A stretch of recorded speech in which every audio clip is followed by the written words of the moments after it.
Hello again, everybody, and welcome to another exciting episode of the Jim Cornette Experience. You may have already had your turkey, but I haven't. It's a special edition today so that I can get some peace and dadgum quiet. And joining me for all this and so much more, Hawaiian Brian, the podcasting lion, the king of the Arcadian Vanguard Podcast Network, Mr. Co-host to you. Gobble, gobble, he's my Turkey Day delight. The great Brian Last, everybody. Aloha, Jim. A pleasure to be here once again. Happy Thanksgiving to you and all the listeners. They'll be hearing this, I guess, a few days after Thanksgiving, but... And we don't care, because here's what the premise of today's episode, ladies and gentlemen, is that at the holiday time, when everybody across the country, not in Canada, though, they already did it, everybody across the country is celebrating Thanksgiving, me and Brian, would have had to disrupt our lives and break ourselves away from our loving families to sit down and record a show on Thanksgiving weekend, unless we were able to figure out a way to do it beforehand. And that's what we have done today. We're not reviewing any kind of modern wrestling. We're going to have some fun, talk about a variety of topics that are evergreen and full of joy for the holidays. And then we get our 3-day break. Does that about sum it up, Brian? I think that about sums it. I don't know how much of a break we're going to have, but there's another pay-per-view around the corner, but there really is no break when you really think about it. And yeah, this is... There's no rest for the weary. Yeah, this is what it is. It is what it is. Well, and this show will be what it will be, folks. We hope that you had a wonderful Thanksgiving, and we hope that you will come back and listen to the drive-thru in a few days when we go over the Survivor Series situation. But until then, enjoy the work that we have created for your pleasure over the holiday weekend. Here to show. Well, Brian, here, since it's the holidays and we don't want to talk about anything stressful and problematic and etc., we thought we'd cheer ourselves up a little bit and the people to Cult of Cornette at the same time. You have done a little homework here because we were talking on one of the recent shows about the ages of the wrestlers and how that everybody thinks everybody's younger now than in the old days. And in actual fact, as Adrian Street would say, it's a t'other way around. The guys actually, as a whole, even the big money players were younger in the territory days. And you have done a little homework to illustrate that with the ages of everyone in that pivotal year of 1984. Mid-South Wrestling caught on fire. Dallas was still hot with the Von Erichs and the Freebirds. Vince was beginning his national expansion, blah, blah, blah. And there was a ton of major names in the business that were active on a full-time basis. So you have made that list, and we thought we would take a look. What it was the 20 people in their 20s right, that ought to be 86th or something, some list from some off-brand publication. Yeah, we've done a few segments recently that kind of triggered the idea. One being the look at the 20 best wrestlers in their 20s. And when we were discussing that, it was kind of alarming how few potential stars, future star, current stars there are in their 20s. And that caused you to go look at Mid-South Wrestling in 84, which is why I stuck to 1984 for this example, and look at some of the ages on that roster. We've also been discussing who are main eventers on the current roster. Both companies have tons of wrestlers signed up. How many of them are main eventers? So again, it caused me to go back to 1984 and put together a list of everyone's ages, everyone in their 20s, 30s, 40s, 50s, and one in their 60s. Technically one teen. Tonga Kid should be on the teenager list. He wasn't yet 20 that year. But we could look at this, talk about this, and maybe you could put together your top 20 in their 20s for 1984, which is a real tough list. Oh. That's tough. Well, the one they did in whatever it was, Bleacher Report or whatever, that was a nonsense list, but there aren't a lot of candidates. You look at 84, it's ridiculous. Well, yeah, the list that we read showed the the dearth, if you will, of, people that are truly already, I mean, there's a lot of people in developmental, but I'm talking about already experienced, already having been a proven business factor in a place, main evented major events that drew for the era. Certainly more people in 1984 on average for events, just not the same finances, but you get the drift. And that's because guys that got in the wrestling business in those days, except if you had somebody transitioning from pro football, had already been a professional in one sport or another, and then made the transition, they might start later. And occasionally, you'd get a guy in his mid 20s that Stan Lane started late, but he looked so youthful.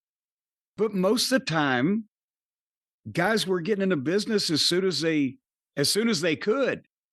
And, teenagers or late teenagers and early 20s. And if you wrestled regularly in those days, you were wrestling literally 6 and 7 nights a week. So the experience that you got and working with a variety of different people, if you debuted when you were 19, by the time you were 24, you kind of knew what the fuck was going on pretty much everywhere. If you were any good or going to be any good at all. You had 5 years experience wrestling 300 times a year. And another thing to think about as you start talking about this list, on the top 20 in their 20s for 2025 were, for instance, Daniel Garcia and Wheeler Yuta. You can't even imagine guys like that would exist on this list in 1984. It's a different kind of person, different look. Yeah. It's just a different breed of wrestler that were wrestlers back then. The Daniel Garcia, and again, I'm not even trying to blister these guys personally. I'm just stating a fact, and anybody can go and look at video and see. Garcia and Yuta would be guys that were doing jobs on television, or like the guys that maybe Nelson Royal was going to train over in North Carolina to do some jobs around the local shows in the Carolina, whatever. There would have been no room. There's no look, there's no promo, there's no personality, there's no gimmick. There were hundreds of guys that would have been standing in front of them for all the territories. Well, with that preamble, yes, why don't we talk about wrestlers who were in their 20s in 1984? Now, for this list, Jim, if you turn 30 in 84, I did not include you. You would be in the list of people who were in their 30s in 1984. Right. So again, minus my mistake, which was putting Tonga Kid here. He was 19. These are wrestlers in their 20s. And again, as we're going through this, mark off or state who you think would be in a top 20, and then we can kind of break it down from there. Barry Windham. Well, and hold on one second. This is not, I just want to say one more thing. This is not a complete list of all the wrestlers that were wrestling in 1984, actually, because, there were still a bunch of others that may have slipped through the cracks here, but these are main names that would be recognized in a variety of places in the business at that time. Would that be fair for me to say? Yeah, I guess you could say these were all stars or featured wrestlers of one kind or another in the business in 1984. Yes. It's a different business, just reading through the list, it'll tell you that. So, Jim, not in any specific order, but here are wrestlers who were in their 20s in 1984. Barry Windham, who was born July 1960. He was 24 years old. Oh, good Lord. And he was already, had been featured in Florida and was starting the first WWF run, right, in 84, and then came back down south. We've talked about Barry. He bounced back and forth between Crockett and the NWA and WWF for several years there, but he was already one of the best in-ring baby faces in the business. And in 3 years later, in 1987, he's 27 years old. Did he have the greatest Ric Flair matches with Flair wrestling anybody not named Steamboat? he was just, I mean, so smooth and incredibly agile and safe and never hurt himself or anybody else, but was doing all that stuff just effortlessly, just a natural. So he got to be he was one of the top 5 in-ring workers in the business a couple of years later. So he's got to be top 20 here. And even in terms of kayfabe, in terms of a push, star in Florida, brief run in Mid-Atlantic, goes to the WWF, instant push with Mike Rotunda as a top tag team. Top babyface tag team. Jim, born July 1957, Bret Hart. And Bret was just starting to get used on a national basis at this point, but he had already been in the business for about 7 years, I believe, maybe, a little longer, whatever. And obviously everybody knows Bret's pedigree. Bret Hart at this point in time was, he wasn't even a real main event level guy, but he was still featured and had worked, obviously, Calgary and was starting for Vince and had so much talent. Nobody can say there's another top 20 guy, I would think, already with 2 out of 2. All right, let me put that down. Bret Hart, 27 years old. Born January 1959, 25 years old, Brian Blair. Brian Blair, 25 years old now. Now he's a politician of a variety of kinds. Brian Blair had been used in Florida, was a member of the Killer Bees with Brunzell. And what did they start in 84, 85? Excellent worker, good baby face. I don't think he's going to be top 20 on this list just because of this fucking list. And actually, this age may not be correct. I see something else here that says he was born in 57, so still in his 20s, but this may not be completely accurate. Now I got to wonder about everything else on this list. Oh, good heavens, it's your list. It's my list. Jim, born in April 1957, which would have made him 27 years old, Brutus Beefcake. Well, bless him, he was about to be a big star. But his in-ring to that point had been less than spectacular. And I mean, Dizzy Hogan, Eddie Boulder, et cetera, but within a couple of years, he would be a big deal. Again, because of this list, I don't think he's going to make the top 20. Here's an interesting one because you almost never think of him as, that wrestler in his 20s. 25 years old, Buzz Sawyer. Buzz, I've got pictures of him when he was 19 and he was almost bald. So he had that giant melon head. He always did. Goddamn, Buzz Sawyer in 1984 had already had the top run in Atlanta, the feud with Tommy Rich. Business-wise, had been featured in several different places. He'd already had a run in Dallas by that point, I think. And obviously in the ring, everybody knows he was goddamn almost one of a kind. He was just an asshole and a fucking drug addict. But besides those things, again, I don't know about a top 20, but we'll put a question mark. All right, let me note that. Buzz Sawyer, question mark. Jim, born August 1961, Hot Stuff Eddie Gilbert. Eddie Gilbert, born 1 month before me. At that point, Eddie had main evented his first run in Memphis against Lawler, and then he was about to go. No, he was still main eventing that year against Lawler, the first run, but he'd been in the business. He started working outlaw shows in Arkansas where they didn't have a commission, or Malden, Missouri, when he was still 17. And as soon as he turned 18, he could get a license in Tennessee.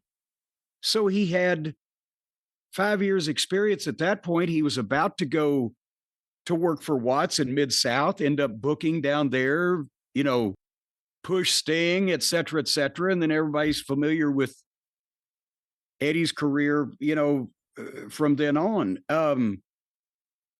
Again, he's not top 20 because when you see some of these names, but boy, And again, we're speaking specifically about 84, so it's not like top 20 in 84, how they were in 85 or anything. 84, Yeah. he becomes Hot Stuff Eddie Gilbert. He creates the gimmick when he comes back to Memphis, gets his first heel run, and that's, kind of the beginning of Hot Stuff Eddie Gilbert right there. So, not on your top 20. Well, I know everybody's going to say, well, he's pissing on it. Wait till you see the rest of these names, folks. Again, another one of those names that I hadn't even thought about. Yeah, he would have been on that list, top 20 in their 20s. You don't see anyone like this nowadays. Jim, at 26 years old, the Dynamite Kid. And he wouldn't turn 26 until December of 1984. There's a top 20. Check him already. Revolutionized the junior heavyweight division in Japan, was one of the all-time most spectacular workers, was in insane physical condition until he had to blow himself up on the gas to go to work for Vince. But the 79 to 83 period, Jesus Christ, was there an athlete like that in the world, and the aura that he projected. And his shit looked like it killed you, and he could if he wanted to. But I've talked to guys that Danny Davis worked with, he'd never touched him. So, yeah, top 20. Dynamite Kid, for fuck's sake. At 22 years old, born November 62, Davey Boy Smith. And Davey Boy was about to, with Dynamite, 84, they were about to head to New York. Davey Boy's a question mark on a top 20, again, just because of this list, but he had already worked Calgary, Japan. They had a reputation, the Bulldogs, as a team, and 22 years old. At 26 years old, Mike Rotunda. And we just talked about Mike here recently on a show, but he had already, this was before the Varsity Club. That would happen about 3 years later, but 4 years later, whatever. But he'd already been used in Florida as a babyface. He was an up and coming. He's not a top 20 guy at this point in 1984. But, what a talent. 25 years old, Paul Roma. In Roma, looked great. I mean, if you went back and looked at Paul Roma's matches right now, with today's eye, he'd probably be one of the most solid workers in the business. But did he ever stand out to you compared to some of the other people on the list? He did, but not in 1984. Again, we're talking about the very, very beginning of his career. He was used as an enhancement guy, mostly on TV or working the first match on, small shows. He wasn't yet in Power and Glory and everything else. At 21 years old, Samu. Samoan number 3. Well, some people may remember him better as Samu and Fatu of the Samoan SWAT team.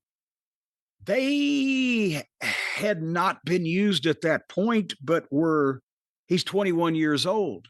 By, what was it? He and Fatu by 87, 88 were teaming. 88, yeah, they were in World Class with Buddy Roberts. Yeah, and then came to WCW. So he's not a top 20 guy here, but he's 21 years old. He's already in the business. He's getting experience. In the next few years, he's going to be a main event guy in a number of places. 23 years old, born April 61, Steve Lombardi. The Brawler. For longevity, he may be the number one guy on this list. But again, wonderful guy, good worker. Because of the class that he's in, he's not going to make that top 20 list. Also born April 61, 23 years old, Terry Bam Bam Gordy. Check. Where's your horn? No, don't do it. People are mad at you.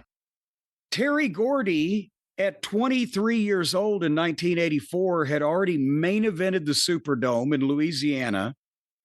The Freebirds drew tons of money in New Orleans, not New Orleans, not just New Orleans, but all over the Mid-South Territory. They'd been on the Superstation out of Atlanta, been Georgia Championship Wrestling's top heel team. They'd gone and set Dallas on fire with the Von Erichs and was still there, and it was still drawing money. And within, next year or so, would get to be one of the top foreigners in Japan. He was fucking amazing. There's no talent today like Terry Gordy was in 1981, much less 1984. When he was only 20, he was phenomenal. Well, Jim, speaking of people who started as teenagers, again, I included him here. We'll just briefly mention him, although he's not eligible for the list. The Tonga Kid, born April 1965, famously sold out the Garden with Roddy Piper as a teenager. And he was the stopgap measure when Snuka went sideways, right? That's right. And so he kind of stepped into a spot, but at the same point, he carried the ball there and people remember him. So I don't think he's top 20 in this list, but he was already a main event guy. He's 19 years old. In terms of people who had a very interesting 1984, at 23 years old, member of the Midnight Express, Wendy Richter. Wendy! She was an honorary member because she helped us against that nasty old hacksaw Jim Duggan. And then she was in the Garden, 6 months later or whatever? No, like a month later. Like it wasn't actually 6 months later. It was like a month quick later. Yeah. Son of a bitch. As somebody actually sent a telegram back when you could do that kind of thing. I still have it. A telegram to, I think it was the TV station in one of the Mid-South markets, and they gave it to me at TV one day. And it said, grab your tennis racket and your can of ether. Your honorary member is fighting in the Garden on whatever date. And one of the fans it was a cute little thing. Does she go on a top 20 in their 20s for 84? I think she has to, just because of the drawing position, the money drawing position. I mean, Wendy was not going to be, confused with Rhea Ripley in the ring, but she was probably the biggest name female wrestler of an entire generation. It's crazy. I never thought about it until I put together this list. We'll probably talk about the 30s and the 40s and the 50s a little bit later, but there's only one name in the 60s. 61 years old, Fabulous Moolah. She's in a feud with Wendy Richter. It's almost a 40-year age gap. That's fucking incredible. I never thought of it that way. Boy, howdy. And see, I tell you, I'd met Wendy in, 1980? So how old was she? So she was 19 when she was the Dallas Cowgirl, Wendy Richter. And I have pictures, not that kind of pictures. I have publicity pictures that I took when she came through. I think she worked with Moolah one night. And she really did a lot of work to drop some baby fat, as they say, between that point and 84. And she'd got where, she fit the fucking gimmick perfectly. But she had been working for a while. Jim, another interesting name you never really think, oh, that guy when he was in his 20s, 26 years old, Arn Anderson. Well, and everybody gives the picture of like wrestlers' baby pictures, and it'll be all baby pictures. And then there's Arn, like from the 80s when he was 30 or whatever. He'd never changed. I met Arn in the summer of 83. He had just started working as Arn Anderson. And that's when he and Matt Bourne had been a team until Bourne fucked up and left him floundering. And he happened to be on the card in Columbus, Georgia, the last night we were going to be in Columbus. And Dundee had all of the guys that were going back to Tennessee. They all ran in and Arn beat him up or did something or whatever. He said, he's the only one staying. So at this point, I think he was in Alabama, right? Getting his first kind of Yeah. legitimate Teaming with Jerry Stubbs. push as a single. Well, I was going to say as a single, but he was teaming with Stubbs first. But 83, 84 had been the first time anybody really used Arn. So that's a tough one because it would be another year before he would really get a main event push, but he was already so good. I mean, he would definitely So be is on there your a- he would definitely be on your list for 85, right? Yeah, oh God, yeah. It's just if you're sticking to 84, was he there at that point? But I'm putting a question mark down because he may well be when we finish. Jim, born June of 62, 22 years old. Brad Armstrong. 22. And again, Brad was always good. And in, what was it, 80 and 81, he was just so darn skinny. But then he really started working out. And by the mid 80s, he looked so phenomenal physically. His work was so smooth. All the guys wanted to work with him. You know, everybody loved him as a worker. He had gotten pushes in Alabama and Georgia and Knoxville by that point in time and was in main events. He didn't draw the money nationally that a lot of these guys would go on to do. But goddamn, he's so fucking good. I think, do you have to put him on the list? And again, in How 84, can you not put? yeah, I mean, 84, he had a good little run in Georgia, right, with the Mr. R thing with Tommy Rich. Yeah. You know, he was used pretty good. You know, is he in the top 20? Again, I guess if you were making this list in 84, you're kind of projecting what you think 85 or 86 could be. Do you want to put him on the list or put him as a question mark? Well, let's put a question down there. Check question. Okay, Brad Armstrong, question mark. Boris Zukov, 25 years old. He was still Jim Nelson, wasn't he? In He'd been Jim 84, Nelson yeah. in 83. That's right. I guess So- he may have still been. I'm not exactly sure, actually. So he'd go on to be a different person, but for the sake of this list, he didn't actually exist yet. 26 years old, and I guess you could argue 1984 was the year the world discovered him, the world of wrestling. Bobby Eaton. Well, I think it's no secret. I would have put a check mark here, but if we're going by 1984, he's part of the team that drew record money in one of the largest territories in the country. So that applies. And again, he's another guy. Everybody wanted to work with him because he wouldn't have hurt him and he made him look like $1 million and it was a night off.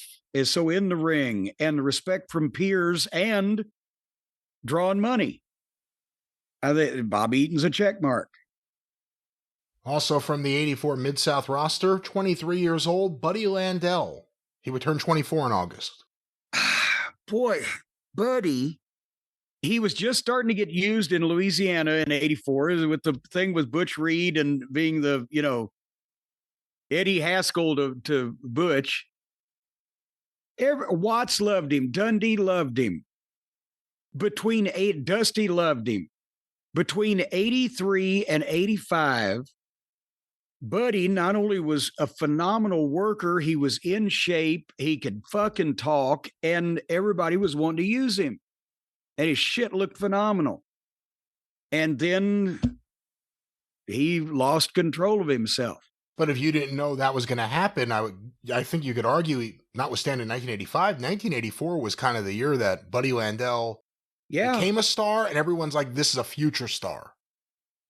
And so I think you have to put him on the list of 1984 because if he hadn't done to himself the things he did to himself, he would have been figured into the Crockett run in the 80s and he would have been used on top.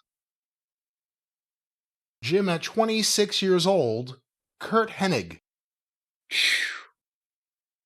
And here's another name. I mean, my God, Hennig he turned pro. He was still a teenager, right? He was so thin, so painfully thin. He was in the WWF. When was the first time? Was it 81 or was it 82? 82, I guess we could say safely. Yeah, but he had started working before that. Yeah.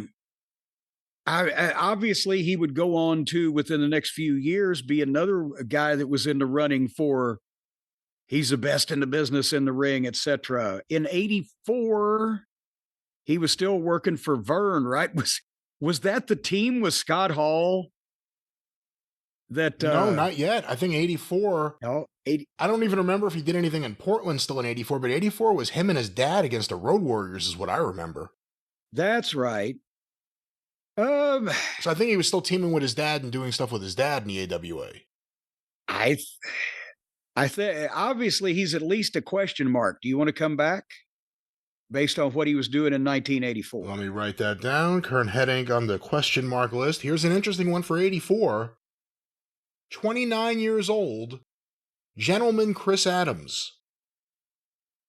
And he had already started the run with the Valets and Garvin and Sunshine and Precious and etc. in Dallas and was featured on national television. He'd only been in the country 2 years at that. Didn't he 81 or 82? He started in Los Angeles. 81, I believe. So he's already a main event fucking guy.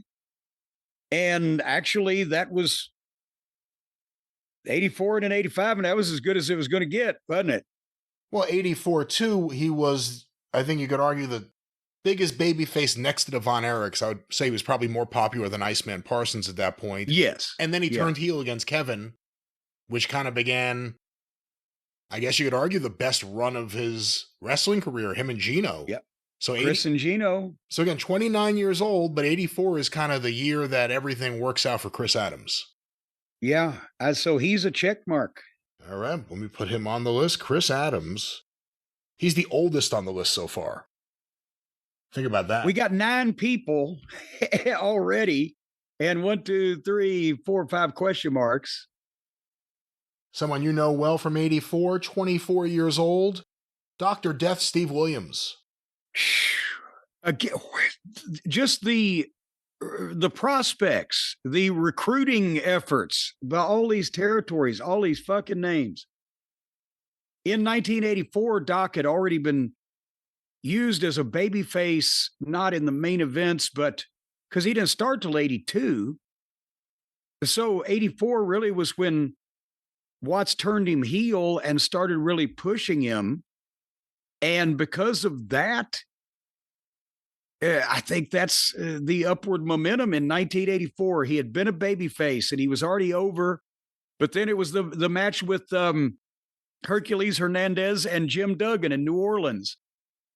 Doc was the referee. I paid him off and he fucking turned on Duggan, switched heel, then the babyfaces came in and shaved my head anyway. And then that was the trigger for the next year, Doc and DiBiase as a top heel team. Doc would go to Japan, blah, blah, blah. But he was getting his first major push in Mid-South Wrestling in 84. So that would definitely have to be a question mark at least, right? I wasn't sure where you were going. Let me put him on the question mark list. I'm thinking it, if not a check mark, I'm going to put a check and a question. You brought him up before. 28 years old, Hercules Hernandez. Jesus Christ, he was 28. Has there ever been since then, in the 40 years since then, Brian, a guy with that kind of body, ripped at that size and that weight, that could take backdrops and fucking big bumps like he did and move like that? It was amazing. You know, when people like me first saw, after the fact, the television shows of Mid-South in 84, that was one of the big revelations was, oh my God, Herky, because you kind of knew him as a different guy in the WWF, even before Power and Glory, like 89, 90 as the babyface with the blue trunks. Yeah. He moved differently. He paced things differently. He wasn't as wild and action-packed. You see him in 84, he's one of the best. I mean, you could argue in 84, he's one of the best big guys in the business. Yeah. And see, that's the thing.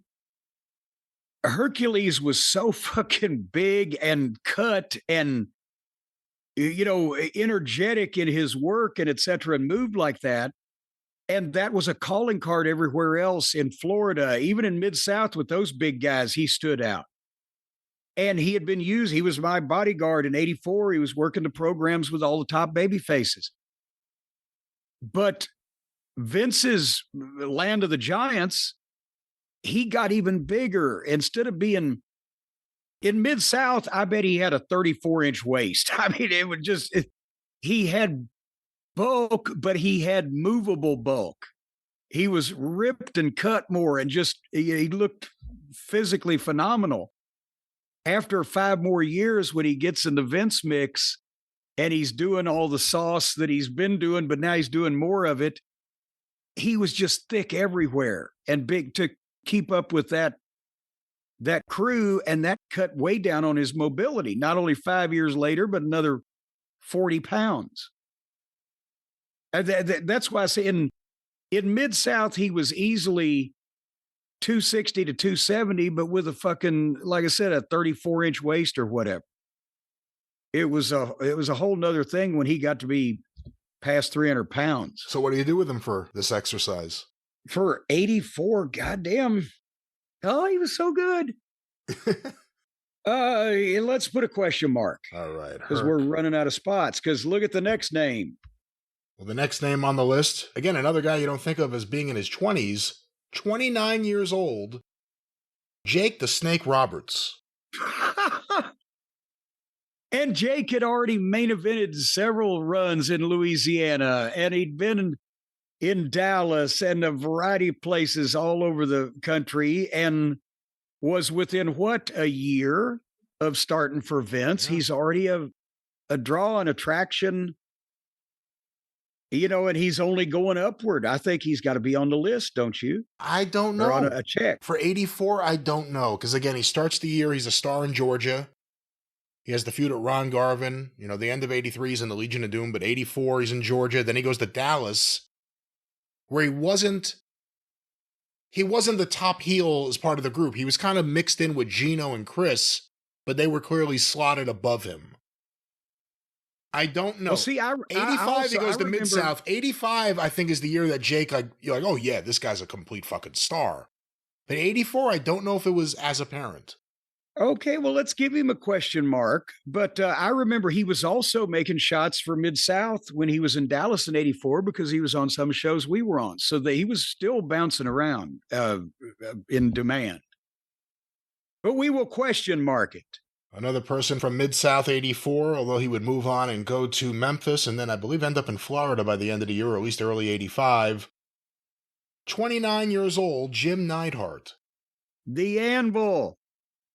I think he doesn't make the top 20 just because the list is so crowded. But again, in 84, he's tailor-made for Watts. He's already had the run in Stampede for Stu. But Watts loved a big, legitimate athlete like that. And he used him real well in 83 and 84. And then, as you said, he went on different places and ended up in working for Vince also, but in 84 wasn't necessarily everybody's going, Jim Neidhart, next big thing. Well, here's someone who had a hell of an 84. He won the world title. 24 years old, Kerry Von Erich. Yeah, he's kind of got to go on the list, doesn't he? The biggest fucking star of the year as far as the NWA and as far as being a babyface is concerned, and drew the record gate in the history of the wrestling business. So I think he has to kind of be there. One of the most sought after people by Vince McMahon that he didn't get at that time was Kerry Von Erich. But also on the list here, Jim, 27 years old, Kevin Von Erich.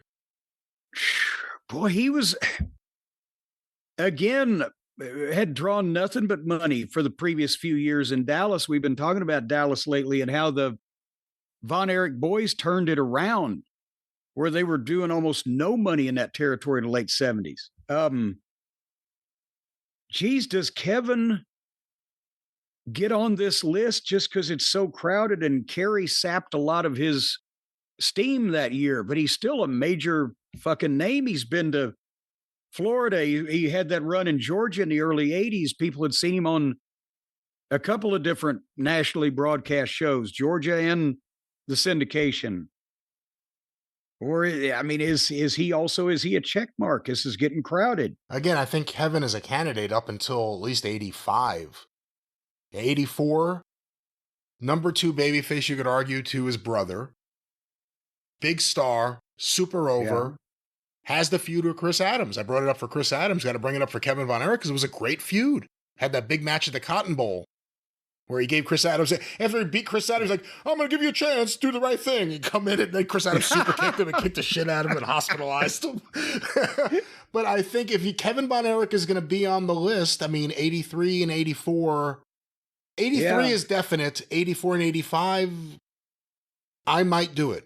I might. Well, let's give him a check and we'll come back and count later. Also, 27 years old, Coco Ware. Coco. Coco started when he was, let's see, he started in 1977, so he was 20 years old. At that point, he had 7 years of experience. He had been a underneath babyface in Memphis, but then they used him on top against Lawler as a heel, managed by Jimmy Hart. He and Bobby Eaton were the Southern Tag Team Champions. But he had mostly stayed in Memphis at that point, and really he wouldn't get the national Birdman thing for a while yet. So I don't think Coco's a gimme for the top 20. But actually, it's amazing that his best years in the ring were, let's see, he was between 23 and 26. Because once he left Memphis and went to New York, he never had another good match. But he was goddamn awe-inspiring in Memphis. Just how good were him and Bobby Eaton live as a team? Almost as good as Bobby Eaton and Dennis Condrey. It's just you didn't have Dennis to steer the ship, but Coco could do wilder things off the top rope sometimes than Bobby did. So it was a whole different kind of thing. Jim, another interesting name that you never think of as being in his 20s.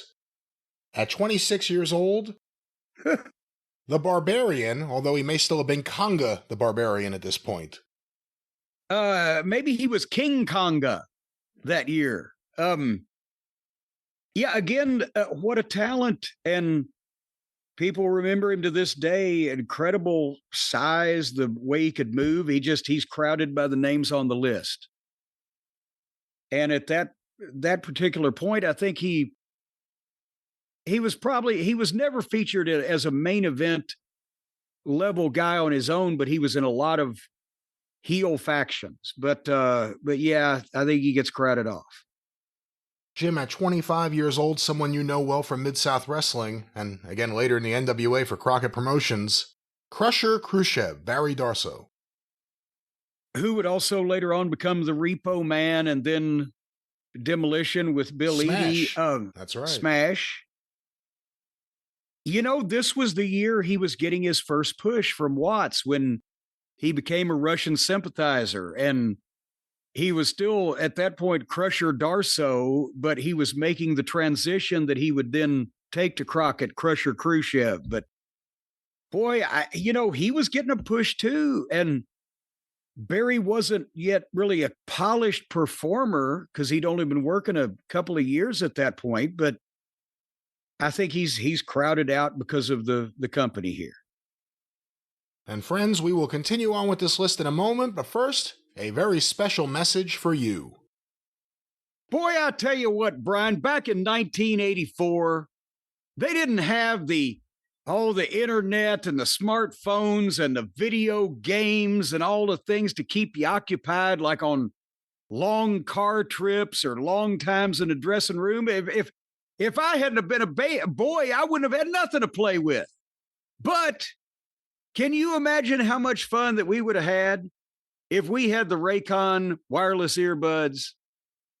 Then we could have listened to our music and our radio shows. We could have listened to Paul Harvey tell us the rest of the story back in 1984 on the Raycon earbuds. And have you heard about what's going on now?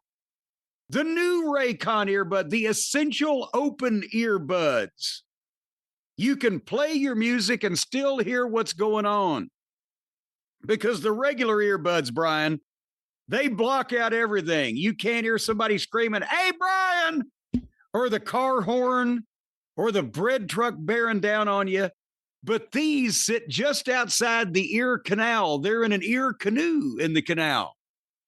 And you get the really clear sound, but you can hear what's happening around you. They're really light. The ear hook rotates so they stay in, they don't fall out.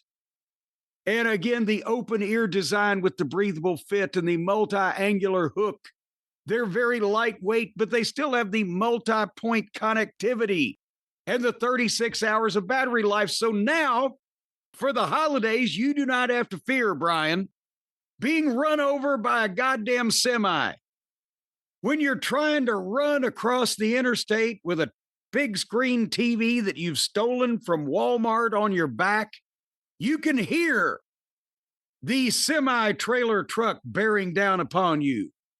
Well, again, we don't want to encourage theft or anyone committing theft or running from the theft you committed. You're listening to anything with. Well, you don't want to encourage people being run down, do you? Why don't we focus on other examples? Imagine how much more efficient the Midnight Express would have been in 1984 if they had Raycon earbuds, didn't have to listen to you in the car. You know, the essential open earbuds are here for the holiday season, and they're selling fast. Raycon audio products, ladies and gentlemen, are up to 20% off this holiday season. What you do is you go to buyraycon, BUYRAYCON, buyraycon.com/JCE Open. JCE Open, because they are the new open earbuds, not the classic everyday earbuds. JCE Open at buyraycon.com. You will save up 20% this holiday season, and you won't get run over by a truck. And think about it. If you're one of the people who, unfortunately, there was an epidemic of this several, I guess 20 or 30 years ago, a lot of grandmothers got run over by reindeer. You'll be able to hear the reindeer coming too. They honk like Buicks. They make that noise. You will not get run over like grandma did this holiday season. Once again, great earbuds, great gifts for people you love and care about. We all love them here in my house, and we're sure you'll love them too. Raycon, one final time, Jim, that promo code. buyraycon.com/JCE Open. Well, Jim, let's get back to this list as we compile the top 20 wrestlers in their 20s for 1984. At 20 years old, although he began the year at 19, Mike Von Erich. Yeah. Well, there's no need to malign the poor fella, but no. Another interesting one here. 25 years old, Michael P.S. Hayes. He's got to be a check mark. I mean, at that point, the only difference between him and Gordy was a phenomenal worker and Michael's in-ring work was passable at best. But everything else about Michael, the ideas, the gimmick, the fucking promos, the aura, they did as much to bring rock and roll music to wrestling as anybody else. So, yeah, he's got it. And they'd drawn record houses in, again, Louisiana, Georgia, Dallas, sold out Reunion Arena, on and on. So I don't see how you can't, right? I agree. Jim, at 24 years old, Marty Jannetty. Marty was already a pretty good daggum worker. He'd been around for a couple of years at that point, but he hadn't really been, he was getting used in like the central states, Kansas City, whatever. The Uptown Boys, him and the fake Tommy Rogers, Tommy Lane. Yes. And so, not yet. Here's an interesting one. 25 years old, Magnum TA. Boom. This was in 83. He'd already been obviously used to some extent in Florida and Portland. But when he got to Mid-South, Watts made him and Wrestling 2 tag team champions in 83. And that ran until we got there and beat him for it, where then he immediately had TA win a program against two who had turned on him. And by the end of the year, Magnum TA is the North American heavyweight champion. He's working in the big shows with top guys. How can he not be a check mark? He was one of the most upwardly mobile guys of 1984. Absolutely. Someone you think of when you think of Magnum, also 25 years old, Nikita Koloff. Woo! Where? Shit. We're a year away from him and Flair for the first time. That's right. That was the 85 first Great American Bash in the ballpark in Charlotte, but this was the start of the build for all of that. Nikita Koloff didn't exist in the wrestling business before 1984, but he would be not only get a major push in 1984, but then end up being one of the biggest names in the NWA for the next 3 years, and then a variety of things. His career was curtailed early, but I don't think he can be. Can he be a confirmed check at this point in time? Because it's not 85, or does he have to be a question mark? I think I would wait till 85 just because he was the biggest he ever was in 84, but he was kind of Uncle Ivan's secret weapon more than someone doing a lot yet. It's interesting, though, looking at this list and specifically the idea of what wrestlers were in their 20s then versus now. The guys who came out of Minnesota, who weren't the kids of wrestlers, none of them were young. It wasn't like a bunch of 19-year-old kids getting trained by Eddie Sharkey. They were already in their 20s. Yeah, well, no, they'd already had time to be bodybuilders and flunk out at football and become bouncers and realize that probably wasn't a great career path. And then about 23, 24 years old, boom, here we go. But you could tell, see, that was the divide in the locker room at that point between the guys that had started when they were, as soon as they were legally able, as early as teenagers, the Gordys and Bobby Eatons of the world, and that had been fans and watched it, and they were the polished performers. But the muscle heads, as he used to call them, the guys from Minnesota, the guys with the bodies, the look, and it's been around since wrestling's been around. The freaks, the blimps, the weirdos, the muscle guys fit into the freak category at one point because there weren't that many of them. And when the Road Warriors hit and Vince started pushing Hogan, that became the thing. And then the guys with the bodies got chances. Dusty was smart. He could make something out of Nikita. Will tell you, he didn't know what the fuck was going on when he first got there. But Dusty took Nikita and in a year had 25,000 people in a ballpark to see him against Flair on the nation's birthday. And then he took Big Bubba, who is not even on this list because he hadn't even wrestled yet. But in 2 years, he'd see a job guy and give him a gimmick and give him a push. And within 9 months, he's, sold out Pittsburgh against Dusty, 16,000 people, and set a record. And he's working in ballparks. You could take the guys but for every Road Warriors tag team, there was a Big Al Blake, Vladimir Pietrov, or, the Master Blasters. All the bodies didn't work out. But if they had any concept and any talent, a good booker like Dusty or Vince or whoever the fuck could draw money with them. Well, Jim, here's another interesting one. 24 years old, former protege of yours, the one-man gang. Moon, the one-man gang, brother.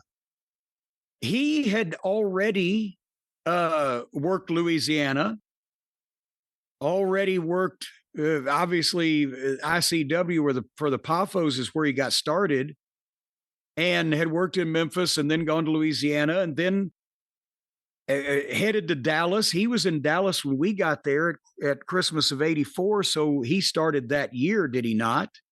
He started Or in would he have 84. started in 83? No, he started in Dallas, I believe, in 84, and that's when he got the gimmick, because he had been one-man gang in 83 in Mid-South and got a big push with Akbar, but he still had the long hair and just kind of the big long hair, bodysuit. beard, and, he had it started out kind of like a Crusher Broomfield, just looked like a big hillbilly. But yeah, with that gimmick, so 84 was a year he's on World Class Wrestling. He's working with Kerry. He's managed by Gary Hart. He's figured into the reunion arenas and the Cotton Bowls, and that's at least a question mark, is it not? Again, only 24 years old. That's what gets me there. Yeah. Jim, another name on this list that's interesting. He starts off as an undercard guy in 84 Mid-South, and he ends up as a heel with a push in Memphis. 26 years old, Rick Rude. Rick, he was doing jobs on TV for us in December 1983, and by the middle of the summer, he's the Southern Heavyweight Champion working with Lawler on top in Memphis and become Ravishing Rick Rude. And does he make this list? Because at that point, that was the only thing he had done in 1984. Was work in Memphis, and they led him by the hand through that. But he's always my example of a guy who had all the tools, and if he went to the right places and worked with the right people and was trained by the right bookers, he developed from a babyface job guy to a heel on top in a small territory to a heel on top in a bigger territory with a gimmick, and then etc. So he's not on the 84 list, but he would be probably on an 85 or an 86 or an 87. Another interesting name for you here, 26 years old, from the Rock and Roll Express, Robert Gibson. How does he not get a check mark? They're the hottest babyface tag team in the business in Louisiana that everybody's hearing about, and Dusty and Flair won them for the Carolinas, which as soon as they left Louisiana, that's exactly where they went. They were even bigger, but 84 was the year that they exploded in Mid-South. How is Ricky and Robert kind of have to be checks, don't they? Well, we'll get to Ricky shortly, and we can discuss if they should be individual checks or if you have to include them together, but another interesting one here, Jim. 27 years old. From the Legion of Doom, Road Warrior Hawk. And let's go the next name. From the Legion of Doom. From the Legion of Doom, he is 24 years old, a bit younger than Hawk, Road Warrior Animal. The Road Warriors and the Rock and Roll Express in 1984. Again, Ricky Roberts started as a team in 83 in Memphis, but they weren't featured. Road Warriors started as a team in 83 in Georgia. Just, the story is out there. They were thrown out on TV when Matt Bourne fucked up, and Ole said, Sharky, give me your guys. And in 84, they were already major stars, Road Warriors, and starting to travel outside the territory. I think Rock and Roll Express, Midnight Express, and Road Warriors in 84. Who had more upward momentum? And you brought up Ricky Morton, so I'll say that here too. He was 28 years old, allegedly. In 1984. There is, at some point, we have to get some type of FBI investigation going on the real legitimate age of Ricky Morton. But I just prefer to say he's timeless. So what do we do? Do we put both the Road Warriors and the Rock and Roll Express together on the list, or do we? You have to. You have to, but not. That's a good way to only take up 2 checks instead of 4. But Road Warriors and Rock and Roll Express in 1984 on a list of the top 20 guys under 20 in the business. Jesus Christ, how do you not? All right, Jim, I'm noting that down. At 28 years old, former NWA World Champion Tommy Rich. I don't think he makes the list because he was already too old. Think about this. Tommy Rich started in, I don't know the date of his first match. If it wasn't November or December 1974, it was January 1975. I know I saw what had to be one of his first 5 matches in person. And boy, howdy, for the first 6 months, you were like, what the fuck? Why are they doing this? And then he got with Tojo, and Tojo helped him. And from the summer of 75 through, goddamn, what was it? Probably the end of 70, first part of 77, Tommy was used as a tag team champion and a Southern heavyweight champion against Lawler and a tag team champion with Bill Dundee. And then Barnett heard about him, asked Jarrett for Tommy, and gave him that push in Atlanta, where obviously he got over so good. They put the belt on him for a week. Harley agreed to do that. He was 21 then. And then by 84, they've already done the program with Buzz Sawyer. I think 84 probably Tommy had more rental car accidents than sellouts. And he was his career was on the downward trajectory by 84. Well, Jim, another name here from your future. At 25 years old, Tom Pritchard. Wow. Tom had been in Memphis in 83, but in 84, I think he went to Pensacola, did he not? And 85, he would end up in Mid-South, so I'm not sure if it was 84, maybe. I think he was in Alabama, then he was Mid-South. Not on this list at this time because it's too crowded. He wasn't getting used yet, but he was already a heck of a worker. Here's an interesting one that I'm always surprised at. I noted it the other day when we went through some of the ages that he's older than I would have thought. 29 years old, young babyface Terry Taylor. Terry Taylor in 1984 was fucking tremendous. And he was working in Louisiana, but Terry had been a good babyface since like 81 or 82 in Memphis. And Memphis was just so crowded with baby faces that could talk. Jerry Lawler and Jimmy Valiant, Bill Dundee, and Austin Idol whenever he was a baby face, and etc. And Jarrett liked Terry Taylor as the old school type, good-looking baby face. He still used him as Southern champion, but he never really worked on top in Memphis. But they did the same thing in Mid-South. Remember, Terry was the North American heavyweight champion and had that Superdome match with Flair for the NWA title. Great fucking match. Terry was always in shape. He was an excellent worker, and he was a good-looking babyface in peril. His promos were not anything to fucking do, dissertations on, but he was intelligent and well-spoken.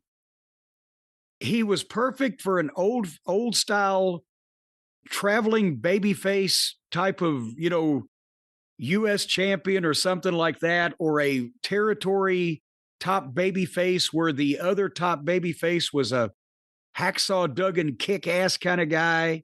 So he had some balance. He had something for the guys and something for the girls. Terry Taylor, tremendous fucking picture seller, by the way. Good Lord.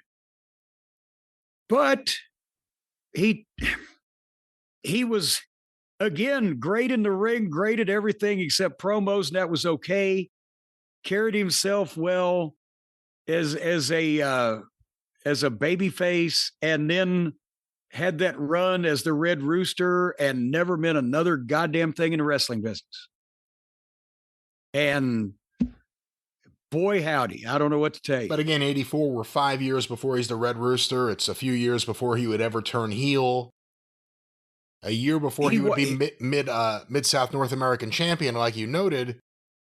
If you look at him in 84, At the end of 84, would you have said this guy in the next 5 years is going to get a big push and be a big star for Crockett or somewhere else? Um, well, actually, that's the thing. I can, and Terry would go to work for Crockett for a while there, but I could see in 1984, I could see Terry Taylor being a top babyface in the Charlotte territory in the mix of NWA guys. He worked that style. But in 1984 in Louisiana, he was still kind of underneath Jim Dog. He was definitely underneath Dog when Dog was still there. He was underneath Jim Duggan and he was underneath Magnum. So he don't make the top 20 list, I don't think. All right. Jim, I know you were still at that point keeping up with everything happening all over the world that you can get on tape. So here's an interesting name for you. 26 years old, The Cobra, George Takano.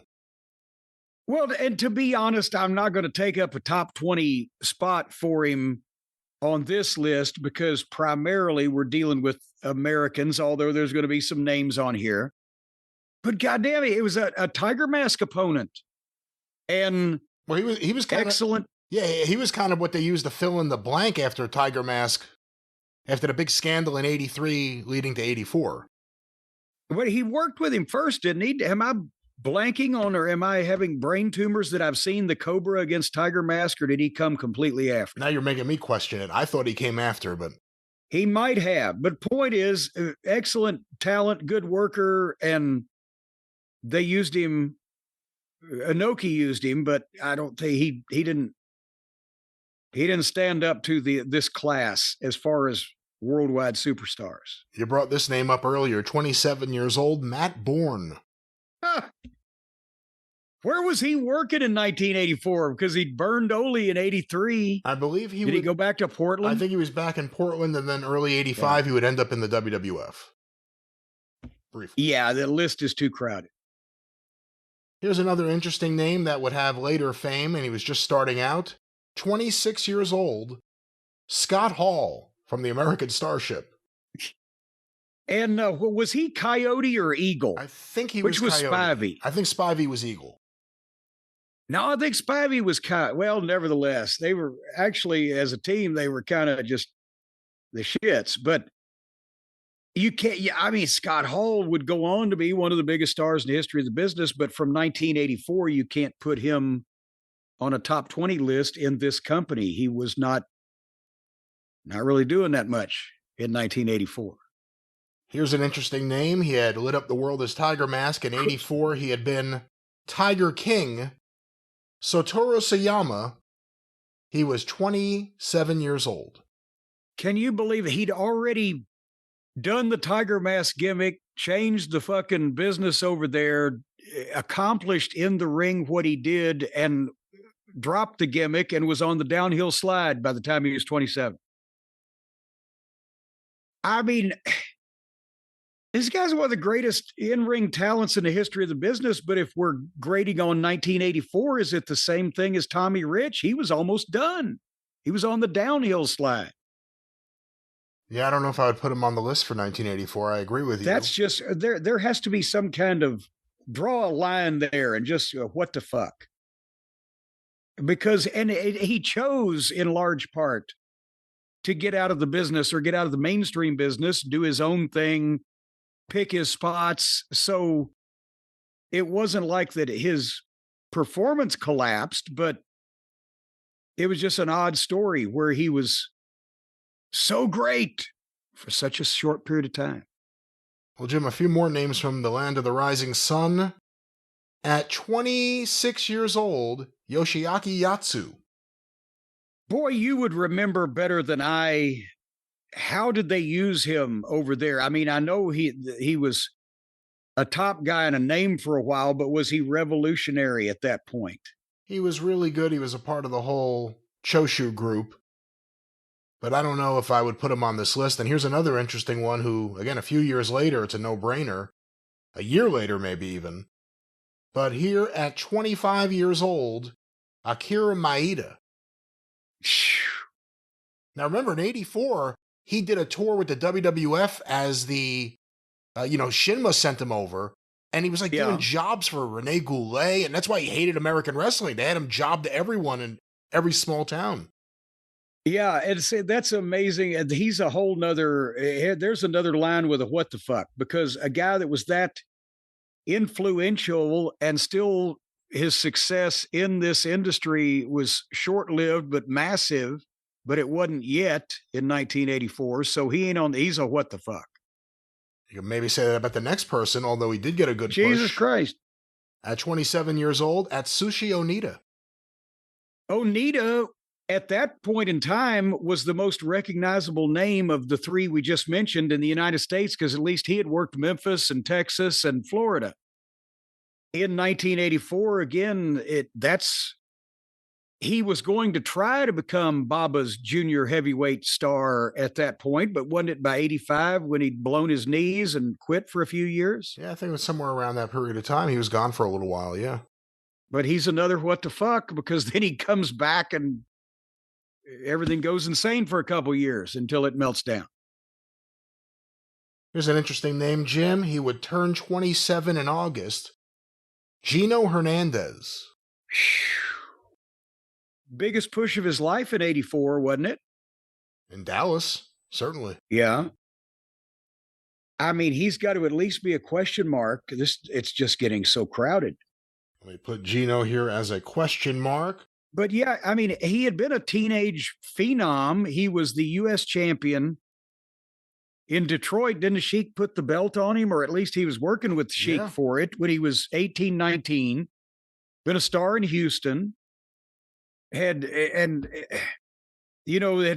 run with he and Chris Adams against the Von Erichs in Dallas, which was going on at that point, or about to go on. About to start, but, he returned at Texas Stadium. That was his return to wrestling after his sabbatical. And that's May of 84. Yeah. So from then on, he had a pretty good size push, and, one of the, he did the I guess he was the America's champion, I believe, or it would have been American, not America. America's was Los Angeles. American was Dallas. But he held something there, so he got a good push. Jim, another interesting name. He would turn 29 in November, and in 1984, he would be both King Kong Bundy and Boom Boom Bundy. Bundy, you big fat piece of shit. We bring you in here. We bring guys in to get you over, and what do? You dumb yourself right out of position. But that's Bundy had worked Mid-South in 83, and had already main evented in Texas. What was the name he used when they brought him into Georgia in 82? Crippler Chris Cannon. And he had hair. But he was 85 would be the run with he and Hogan. In 84, he was just starting up there, was he not? Oh, no, he didn't even get up there until early 85. 84, he worked didn't. AWA, worked Memphis. He was a part of that whole thing with him and Rick Rude against Lawler and Randy Savage. That's right. I forgot because we were gone. He came in afterwards. Boy, if it was 85, he'd have to get a check mark. Does he get a question mark here because he's up and coming, but it'd only been a couple of years? He just doesn't have the track record of some of these other guys? I don't know. He's an interesting name. Again, it's one of those ones until you see it there, you don't think of him as being in his 20s in 1984, but he would fit. I don't know. We could return to that one. Let me make a note here. Bundy. Jim, at 28 years old, he would win the World Championship in 1984. Rick Martel. Oh, damn it. Here's another guy in his 20s that's winning a major world championship this year. How can he not get a check? He had worked everywhere from Canada to the Pacific Northwest to fucking the AWA and WWF or WWF. Him and Tony Gurria were tag champions. WWF, he and Gurria had already been tag champions before the 1984 expansion. He's got to get same thing as Kerry Von Erich, right? And we just talked about Martel was one of the better in-ring workers in the business. So He won the AWA title. Kerry won the NWA title. He's got to get a check. I think the only thing that kind of stains his 1984 and maybe even his 1985 is his haircut. I think that's the worst thing about Rick Martel in those years. But Jim, back to this list here. A Rick Martel tag team partner in the future, 26 years old, Tom Zink. Boy, howdy. Yeah, Tom, sorry, it's a little crowded in the club tonight. Maybe come back tomorrow. He may have been doing a few things at that point, but not much. And he wasn't ever really going to be put in a mover and shaker position. This next one was a surprise for me. I didn't know he was still in his 20s. At 29 years old, he would turn 29 in June. Dr. D, David Schultz. I first saw David Schultz wrestle when he was 20 years old. And he didn't look as fearsome and intimidating as he does to his modern look to most people, but he still looked like some kind of fucking guy you probably don't want to piss off. I mean, Schultz had already been used in the Tennessee Territories since 76. He and Dennis Condrey were a team. He and Bill Ash were a team. He and Dutch Mantell were a team. He'd been tag team champions both for Goulas's office, for Jarrett's office, over in Southeastern Championship Wrestling in Knoxville. I believe at that point he had also worked. Didn't he have a run in Florida at one point, early 80s? I'm not sure. Oh, I don't know. I know that he, along with Condrey and Phil Higgerson, went to Nova Scotia for that fucking Al Zink in 77 because Schultz is the one that saved their life when they started a riot, Phil and Dennis, and the cops turned on him. And here came Schultz out of the locker room with a goddamn hockey stick, because with a hockey arena, spinning it like a helicopter blade, made a path for him, came to the ring, got him, and took him back. They grabbed their bags, got in the car, went straight to the airport. They were in the territory for 2 fucking weeks and came back to Tennessee. Anyway, Phil and Dennis were working with Ricky and Robert Gibson. That was Robert Gibson's first booking trip out of the country to go to Canada, and their fucking opponents left after 2 weeks because they started too many riots. Schultz in 84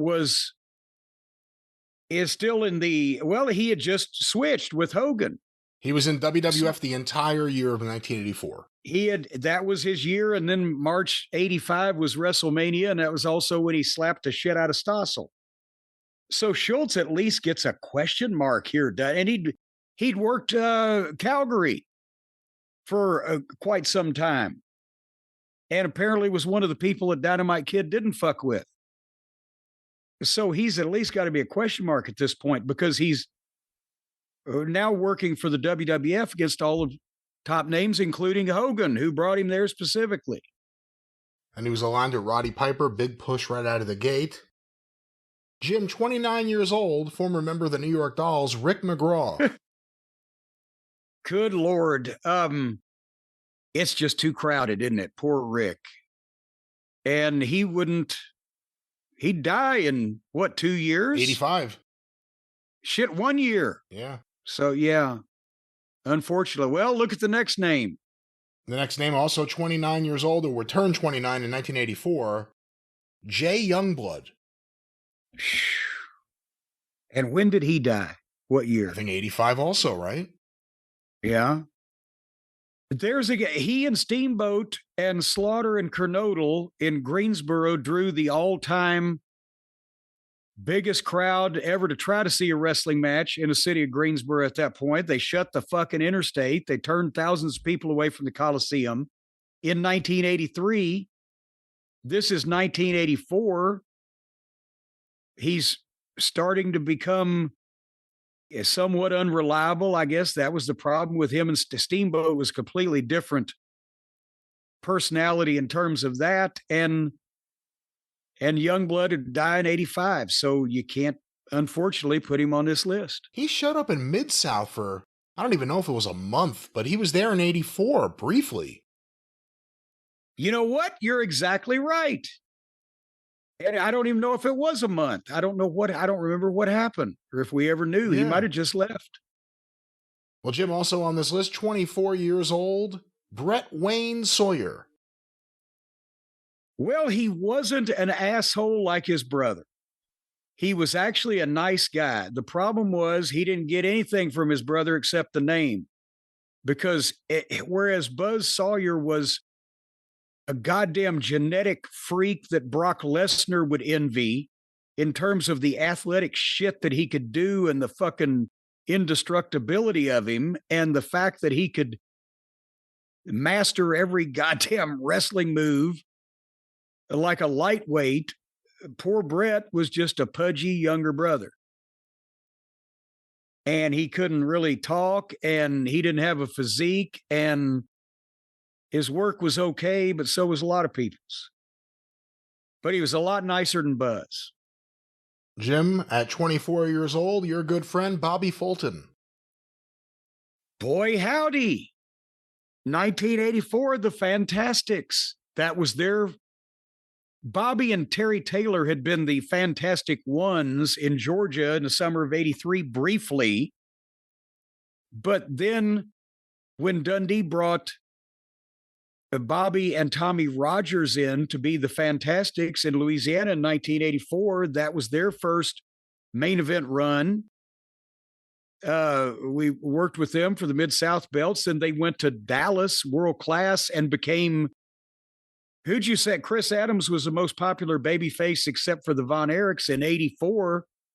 The Fantastics were in 85. And from looking at them, I think being in the buildings, in some cases, in some places, they were more popular than the Von Erichs to the fans there just because they were the regular fans and it was something different.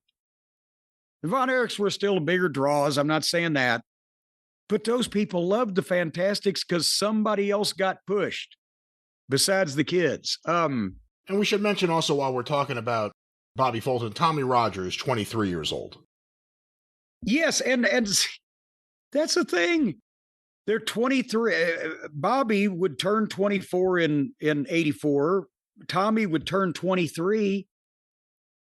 And they're just getting started. So I think they're question marks because they weren't as revolutionary as the rock and roll since they came right after.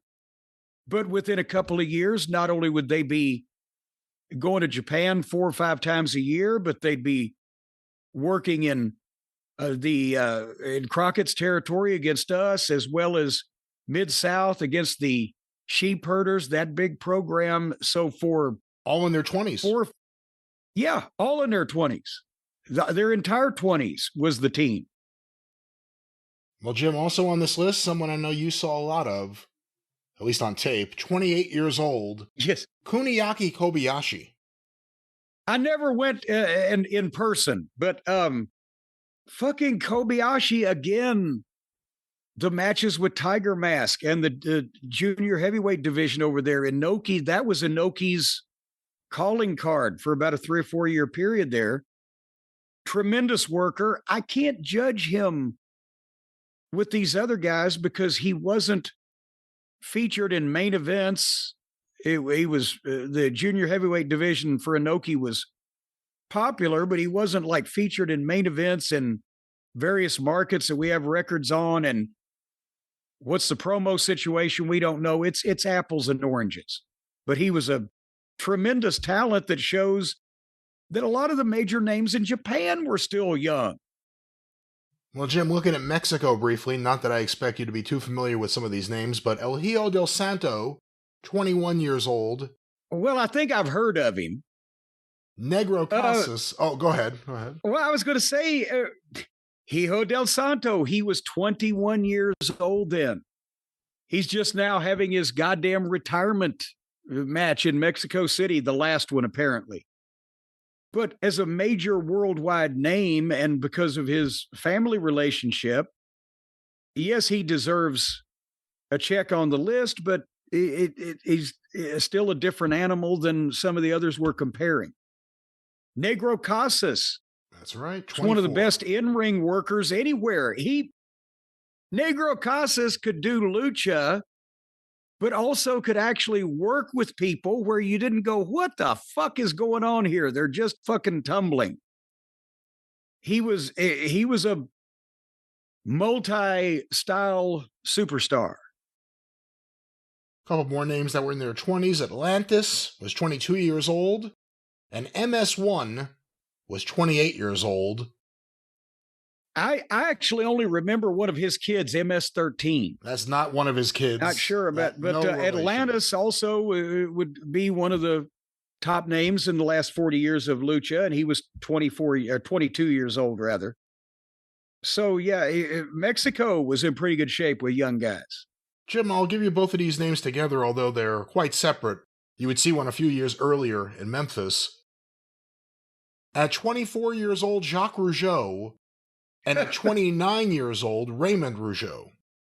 Ray Rougeau was a tremendous worker in the ring. He came first because he was the older brother and drew more money in Montreal when that was still, back in the territory days. And Ray Rougeau was known more than Jacques was because he had more publicity. Jacques came along when he came into Memphis in 1982, so he was 21 years old because this was spring of 82. And they brought him in as a babyface. And I mean, he was good at that point, but he's still only in his early 20s. But I'll never forget, I heard the story in the locker room.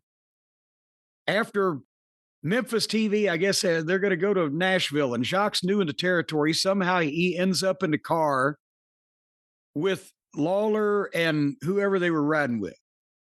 And Lawler's a booker at the time, right? And some way or another, they're talking, and I can't remember what brought it up, but Jacques, whether he made a pitch to do something with him or let him do this or that while he's in the car with Lawler, the booker, and Lawler, okay. And Jacques said to him, because this was the quote that went around, "What's the matter, big boy? You afraid they're going to get over you?" And it spread like wildfire that this fucking goofy French-Canadian 20-year-old fucking kid had just told Lawler, "Wasn't he afraid I'm going to get over you?" in Memphis. So he was so annoying that Lawler switched him fucking heel.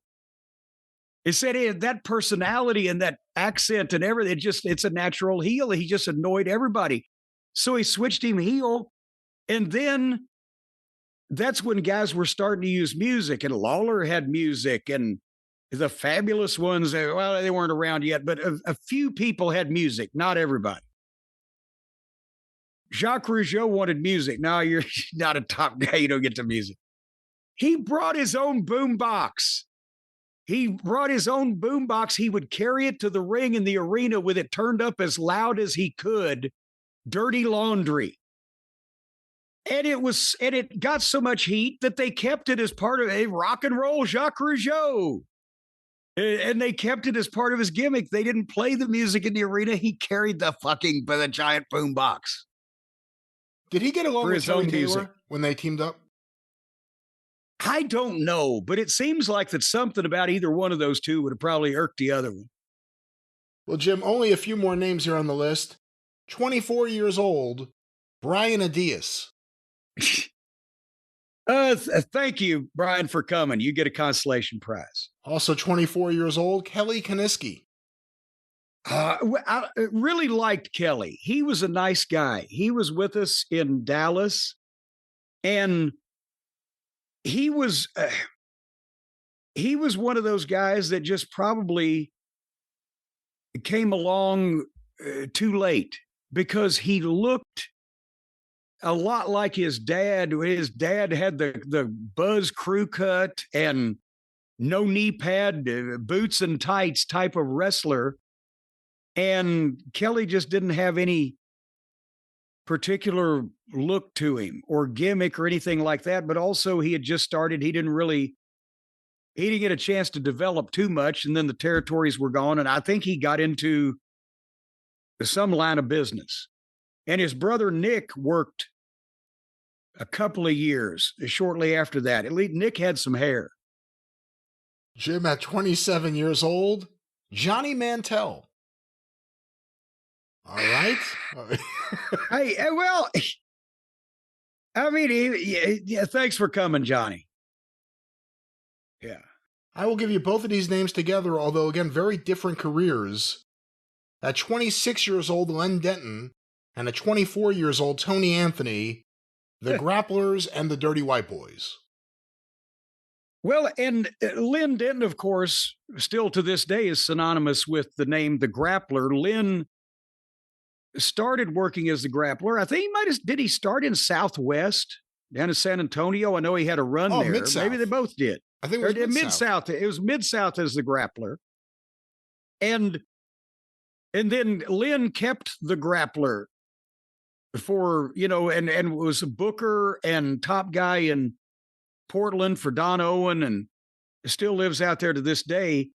Where Tony Anthony came in is Tony's from Knoxville, and he had kind of broken in, and I can't remember again, was it Southwest or was it Memphis first, and then they went down there, but they did the Grapplers tag team. I know they were together in Memphis in 83 before I left there, and then I think, didn't they unmask them and they became the Dirty White Boys briefly? Then Lynn went back to being the Grappler and Tony stuck with the Dirty White Boy. Basic gist of the thing. And I don't know, in this company for this list in 1984, you could put either guy on it, although they both prospered later on. Jim, 25 years old, Faxon Tim Horner. Faxon Tim Horner and his fake white lightning bolt. Yeah, I mean, it was Tim, and it was 1984, and look at the names that we've just gone through. And one final name, Jim, and apologies to anyone who's going to cry and complain about no All Japan women names on here. I apologize, I had limited time. But 27 years old, Leilani Kai. I'm glad you put her on here, because Lonnie was, I think everybody has kind of, well, I say everybody, there's kids that never saw her, but I think anybody who's got a grip on the 80s female wrestling scene, everybody pretty much thought Lonnie was the best worker of the bunch of. And also she loved the business. She was very dedicated.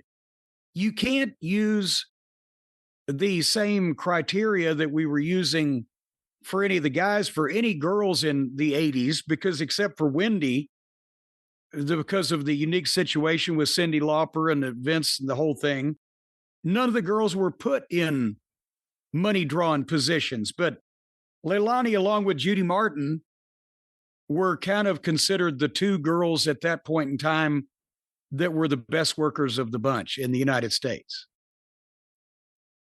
Well, with that, Jim, that is a list of many of the wrestling stars, the regular employed wrestlers of 1984. Incredible talent in their 20s, already headlining big buildings, making major television shows, had programs that people are still doing documentaries about. And that's just the guys in their 20s, because I hate to be a spoiler, but the list of the guys in their 30s is longer. Well, again, we're at an interesting time now. A lot of the top stars appear to be in their early to mid 40s. A lot of guys are still active in their 50s. The 30s, there may not be as many stars as there used to be. In the 20s, when we did that list, there were a few obvious ones: Bron Breakker, Rhea Ripley, MJF. And then there were a lot of names where, like we said at the top of this, they wouldn't have even got anywhere near the list in 1984. We have all these question marks, and they're all incredible candidates, and we have a list of no-brainers. And when we get into the 30s, not to play spoiler or anything, but we're going to have to deal with the likes of the Ric Flairs, Dusty Rhodeses, Andre the Giants type of fucking names that are still in their 30s. Well, yeah. We will return shortly after this short commercial timeout. You know, Brian, as I look back, I see all those names. They were bright-eyed, they were bushy-tailed, they're in their 20s. They're a bunch of Utes. Just a bunch of Utes just beginning their lives, but a lot of them unfortunately didn't have a good backup plan. Didn't have something to fall back on when they got out of the wrestling business. And as a result of that, met with some misery. Can you imagine if they'd all started thinking, what am I going to do after wrestling? I know I'm going to have Shopify build me a business, a website, and a marketing team, and a commerce expert that can help me sell everything from cookies to fucking auto parts on the internet that hadn't been invented yet. Maybe that's the problem. Well, now we've got the capability and ability, Brian, now that we've got an internet, to go with Shopify and make money, whereas you didn't have before. So you should always take advantage of these modern space age technologies while they exist. And if the people out there go to shopify.com/JCE, they will see in front of them the promised land. Shopify can build your website, run your website, market your product, get your brand name out, take all the money and give you some of it. If you're ready to sell, well, and you need money and you're ready for Shopify. And how desperate are you, ladies and gentlemen? You want to start right now? Well, they can start you right now with a $1 a month trial period. That's what they'll do, so that they will show you all the services they can provide for you, and they'll get you hooked. And then you got Shopify on your back. You're not going to be able to do anything without them. Brian, Shopify is one of the safest addictions you can have, because that means that you're addicted to money. The mean green stuff. The ching, I should say, of commercial commerce, of cash going into a box. Ching-a-ling-a-ling. Shopify.com/JCE. Sign up for a $1 a month trial period. Whether you're in your 20s, 30s, 40s, 50s, or even the 60s, you can still make some money, unlike all of us back in the dark ages of the 80s when they didn't have an internet. Shopify.com/JCE. That's right, Jim. They power our online store, and they can power yours. We trust them. You can too. Shopify.com/JCE. You just like to say power hour.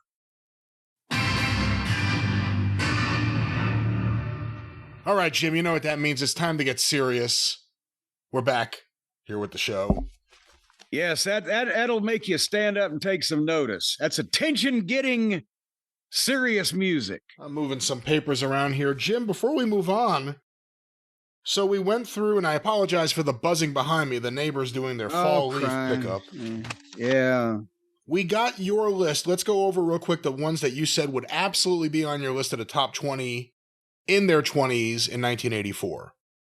Well, here, count along with me, because I'm going to go down through the list of check marks, and you just count how many that is. Okay. Barry Windham, Bret Hart, Dynamite Kid, Terry Gordy, Wendy Richter, Brad Armstrong. That was a check and a question mark, but nevertheless. Bobby Eaton, Buddy Landell, Chris Adams. Dr. Death was a check and a question mark, just because of the timing. He was still very early in his career. Kerry Von Erich, Kevin Von Erich, Michael Hayes, Magnum TA, Robert Gibson, Hawk and Animal of the Road Warriors, Ricky Morton, and Rick Martel. Those are all the absolute check marks we gave. How many was that? I'm counting them now. 2 that were on the question mark list, Brad Armstrong and Dr. Death. And in terms of people you Well, we did a check and a question mark, and other people we gave question marks. So what does that mean? You just read them off. Did they get included on this list in your eyes, or they're not on the list yet? I mean, how many we got? Are they still question marks? Are they still question mark before I even tell you that? No, they were. I gave them a check, and then I said, well, wait a minute. We got a lot of checks on some of these. Maybe we ought to have a question mark. 8, how many 9, checks 10, we got there? 11, 12, 13, 14, 15, 16, 17. Although, again, we're counting the Rock and Roll and the Road Warriors as 4 people as opposed to 2 teams. Well, just to open the field up a little bit more and to correct that loophole, why don't you combinate them so we've only taken up 2 spots because we've still got more question marks? Because that's how there was so much talent, as you will recall from when we just talked about it, that, we were like, geez, we don't know if we're going to be able to narrow it down. So now we have a few question marks. All right, so because you want to go back over the question marks? Let's go over the question marks. We have 15 definites, not counting Dr. Death and Brad Armstrong, who will read off with this question mark list. 5 open spots on your list. Buzz Sawyer, Davy Boy Smith, Mike Rotunda, Arn Anderson. Hold on here. Hercules Hernandez, Jake Roberts, One Man Gang, Gino Hernandez, David Schultz, Bobby Fulton, Tommy Rogers, and King Kong Bundy. What a crew in their 20s in the mainstream wrestling business. And in terms of early 20s, Davey Boy Smith, 22, Brad Armstrong, 22, Dr. Death, 24, One Man Gang, 24, The Fantastics, 22 and 24. So how many question marks did we have there? I'm going to count the Fantastics as 1 for this exercise. 1, 2, 3, 4, 5, 6, 7, 8, 9, 10, 11, 12, 13, 14, again, with Dr. Death and Brad Armstrong. So in that case, why don't we just make it the top 34 in their 20s? That takes a little bit of the fun out of it.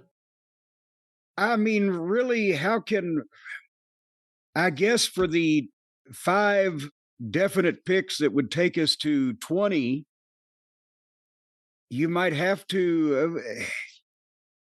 Actually, I think we mentioned Buzz Sawyer's career was on the way down. He had gotten as hot as he was going to get. He was 25. That still blows my mind that he was only 25 years old at that point. And I mean, he'd be good in the ring in Mid-South the year after that, but he wouldn't draw any money. And world class. They didn't make a lot of money, I don't think, but him and Matt Bourne managed by Percy Pringle. I think you got to put Arn Anderson on the list. I think you have to put Davy Boy on the list because 84 was the year of the start of the National Bulldogs. Hennig, Kurt Hennig. Did I even say him a minute ago? I don't remember saying his name. Well, he's on the list, on the question mark list. I thought you said his name. Yes, he's on the question mark list. How are we narrowing this down? Nikita Koloff, for fuck's sake. He's not on the question mark list. Then I missed him because he's a question mark also. Well, no, we said that if it was 85, he would certainly be on the list, but it's yes, about 84. I know, but these names, they had names then, Brian. I don't know. Why don't we just pick it out of a fucking one of those tumblers like they use for the raffles? Boy, you're really making this difficult. You really don't want to just narrow this down or pick I don't know how to. I don't know what, Okay, look, with Davy Boy, Arn, and Kurt Hennig, we now have 18. There are 2 open spots. 2. Schultz, the 84 was the best year Schultz was going to have for the rest of his career. So David Schultz, interesting. And he'd already been a main event guy for however long.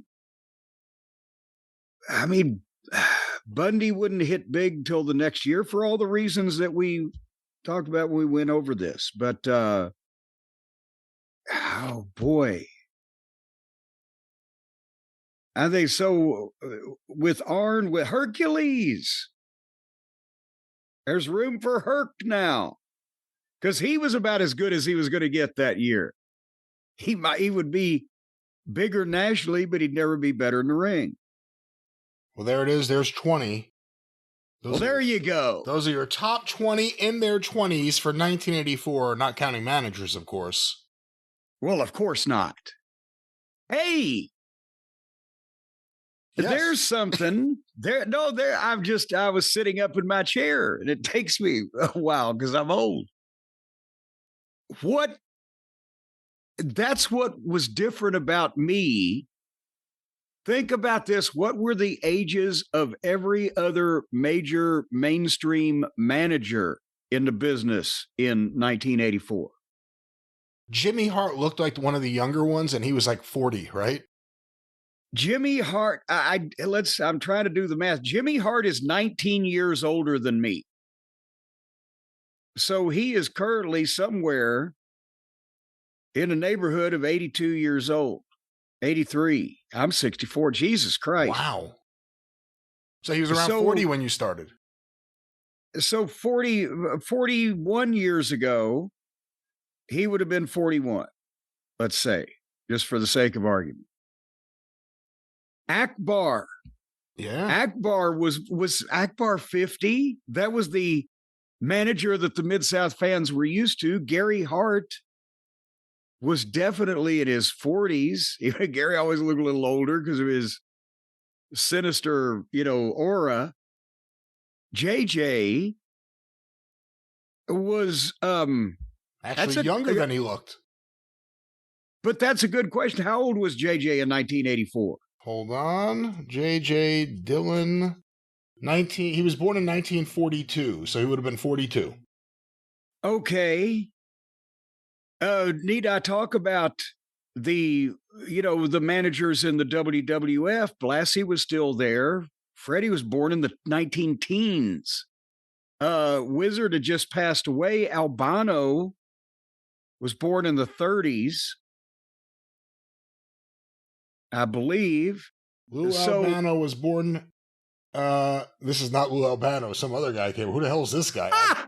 Albano Carisi, an Italian singer. Hold on, let me.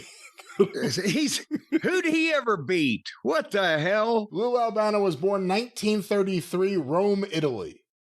Okay, so help me some more managers. 1984 managers. Paul Jones. Paul Jones he dated Janis Joplin in fucking high school. All right. 1984. Jeff Walton. Tux Newman. Okay. He was working I don't know his age off the top of my head, but he was working in the Los Angeles office in the 60s. Ooh. He had to be able to drive. I have another young manager, although people wouldn't really know who he was for another 2 years or so. Slick in Kansas City. How old was he? He had to be in his early 20s, right? No, come on now. Hold on now. Hold on, let me see. Google that, cowboy. Slick. I better specify Slick WWE. You might get some kind of lube commercial. He was born in 1957. Okay, so he was 27. He was 4 years older than me. Teddy Long was still a referee. He wouldn't start managing until 89. But how old was he? Just for well, remember this? This was Teddy's second career. Teddy used to work for James Brown. Remember, Teddy is. I don't want to. Well, it's common knowledge, but I think he's in his late 70s now, isn't he? Google Teddy too. Because Teddy just is timeless. Well, I'm doing that. 40 years old in 84, Bobby Heenan. There you go. How did we not mention Bobby first in 1984, for fuck's sake? But Teddy Long was born in 1947. Boom. So he was 37 in 1984, and he hadn't even started managing yet. And somebody's going to say Heyman, and Heyman didn't start till the following year, or Was it 85 or 86? Depends on what you consider his start, either late 85 or 86, yeah. But nevertheless, I mean, I was half the age of every other manager in the fucking business. So that's why it stood out to the people, because they were used to the ex-wrestler, crusty old managers, and here comes this fucking prick. It was perfect. Well, there it is. The top 20 in their 20s for 1984. We shall return soon with more age talk here on this podcast. But yes, Jim, next we're going to do the top people that were 84 in the 1920s. Stay tuned for that. Once again, I apologize for the buzzing on this special episode behind me. It's fucking November. Jesus. All right, Jim. Let's play some Guess the Program. Guess the Program. I love you. I love doing this. We've been doing this lately, and I'm getting so much practice. I'm getting better. It's a popular game here on the show where we go through programs in my collection, usually ones I have to file away. And Jim, based on information given to him, usually the card, will guess as much information as he can. The date, the locale, the temperature, the time, the referees. All right, now. Let me start you with one. I'm not doing the weather. Let's look up some very interesting ones here today. Let's start with... Not that one. Let's start with this one.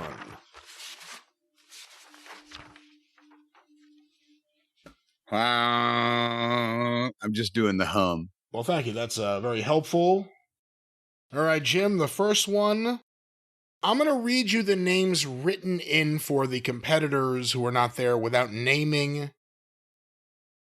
Well, I'm not going to name one of the competitors. What are you saying? You're going to read me the names without naming anybody? No, well, there are... Is what you're saying There to are me? notes in the program where the people who were not on the card, who weren't there, are crossed out and other names are written in for who actually wrestled.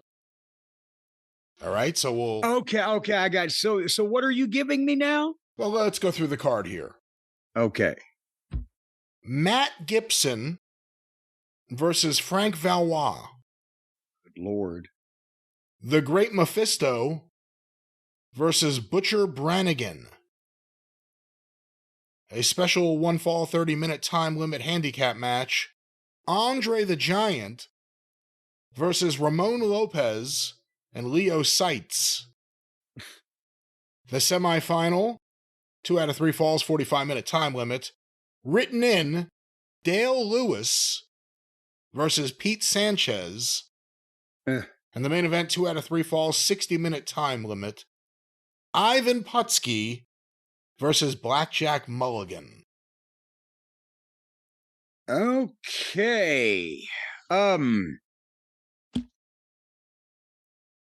This is not what you would expect. I am going to say, well, let me go through the card. Frank Valois, obviously, was the handler for the early years of Andre the Giant. And so him being on the card it makes sense because Andre's on it later. The Great Mephisto against Butcher Brannigan.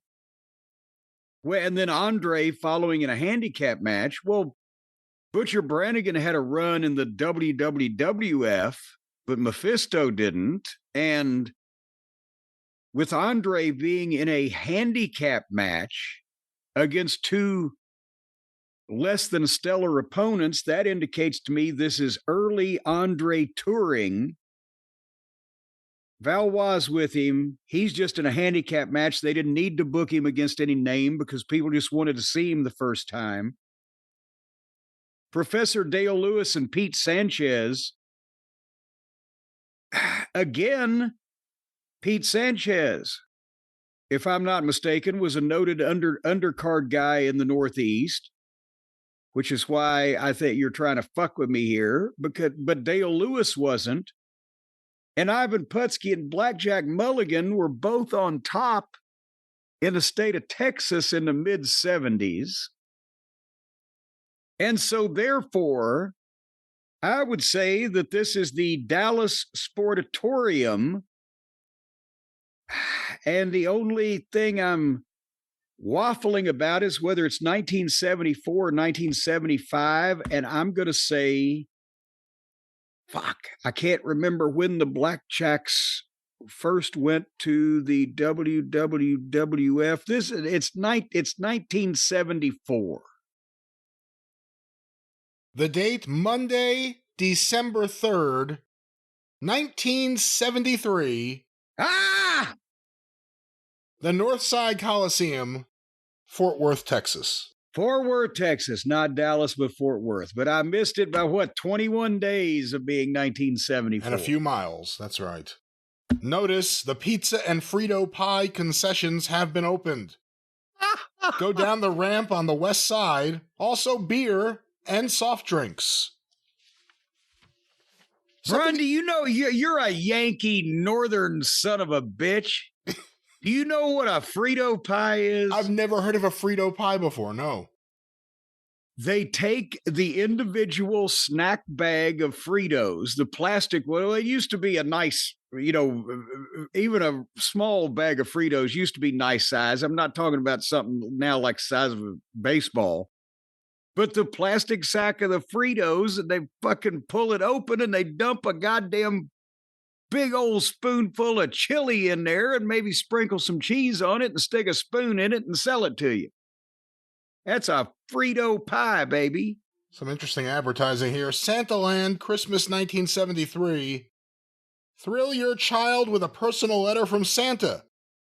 Truly a beautiful, ever so welcome thought. Send $1, money order or check, with each child's name and address. Mail early, satisfaction guaranteed. Offer good until December 15th, 1973.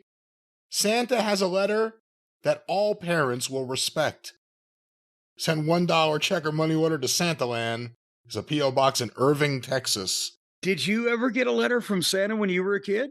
From Irving, Texas? No. Wait, I know.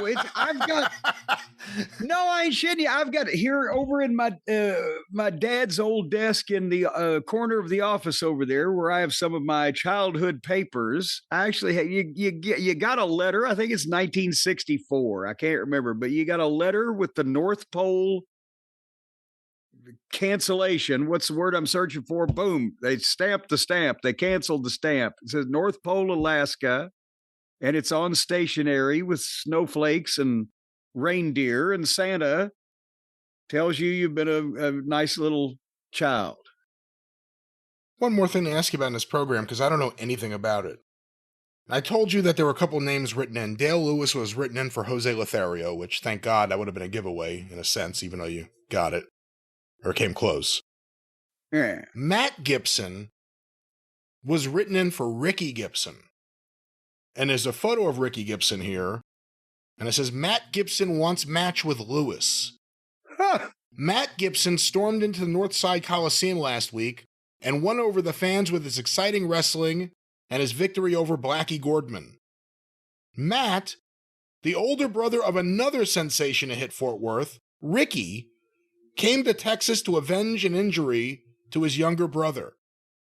Ricky was scheduled to wrestle last week, but Matt replaced him since Ricky's knee injury was worse than expected. Let me stop there. Crazy to read about his knee injury in 73. Well, that's, Ricky Gibson already at that point was just doing such athletic shit that, he was bound to get hurt sooner or later. Do you know who Matt Gibson would have been? I remember a Matt Gibson working shows in the mid-70s in the southern United States, but I didn't know that he was ever billed as a brother of Ricky Gibson. It could be that they had brought Ricky in from Alabama to push him as a young babyface, and he hurt his knee and went home, and they said, we've already got this in the Gibson thing, so they made him a brother. That may be how he got started, but I don't know that Matt ever went anywhere. And it wasn't until, come to think of it, it was like April or May of 74 that Ricky Gibson came into the Memphis territory and immediately got over and did the program with Lawler for the Southern Junior heavyweight title, as it was called then, that involved Fargo and led to the Fargo Lawler matches of 74. So Ricky Gibson, 5-6 months after that program that you just read, would be on top with Lawler in the Mid-South Coliseum on sellouts, drawing over 11,000 people. And he won the belt and traded it back and forth with Lawler. So those were the first live Lawler matches practically that I saw was Ricky Gibson and him, and it was just incredible. And you think this may have been one of those early examples of the guy getting a push gets hurt, and all of a sudden the next week, the Tonga Kid shows up, or, my brother got hurt. Stella May shows up. Yeah, you're not going to get away with what you did to my brother who has long hair just like me. All right, Jim, let's go to our next card here. I'm going to not tell you the opening match. I'm going to leave it off. That'll be the one match not told to you. Hans Schmidt Who? versus Tony Nero. The Big O, and then in parentheses, because he's been unmasked, Mike Davis versus Buddy Fuller. Wait, what now? The Big O, Mike Davis versus right. Buddy Fuller, because he was the Big O, but he was unmasked, and now he is Mike Davis. Okay. Tag team match: The Great Malenko and Hans Mortier versus Joe Scarpa and King Louis Tillett. And finally, Texas Tornado match, 6-man tag team match, all 6 men in the ring at the same time. Cyclone Negro, the Gladiator, and Jack Briscoe versus the Medics and the Good Doctor. Huh. Okay. Boy, howdy, Hans Schmidt stands out on that card like a spare prick at the wedding, as Adrian Street would say. Against Tony Nero, it sounded like we were in the Marigold Arena in Chicago or something at some point in the 50s. But then the reason why I clarified the Big O, he had been the masked Big O, because Big O obviously was Bob Orton Sr.'s nickname. And because of the location that I believe we're probably in, it would be possible that it could have been Bob Orton Sr., but Mike Davis was the real name of the future Brute / Bugsy McGraw.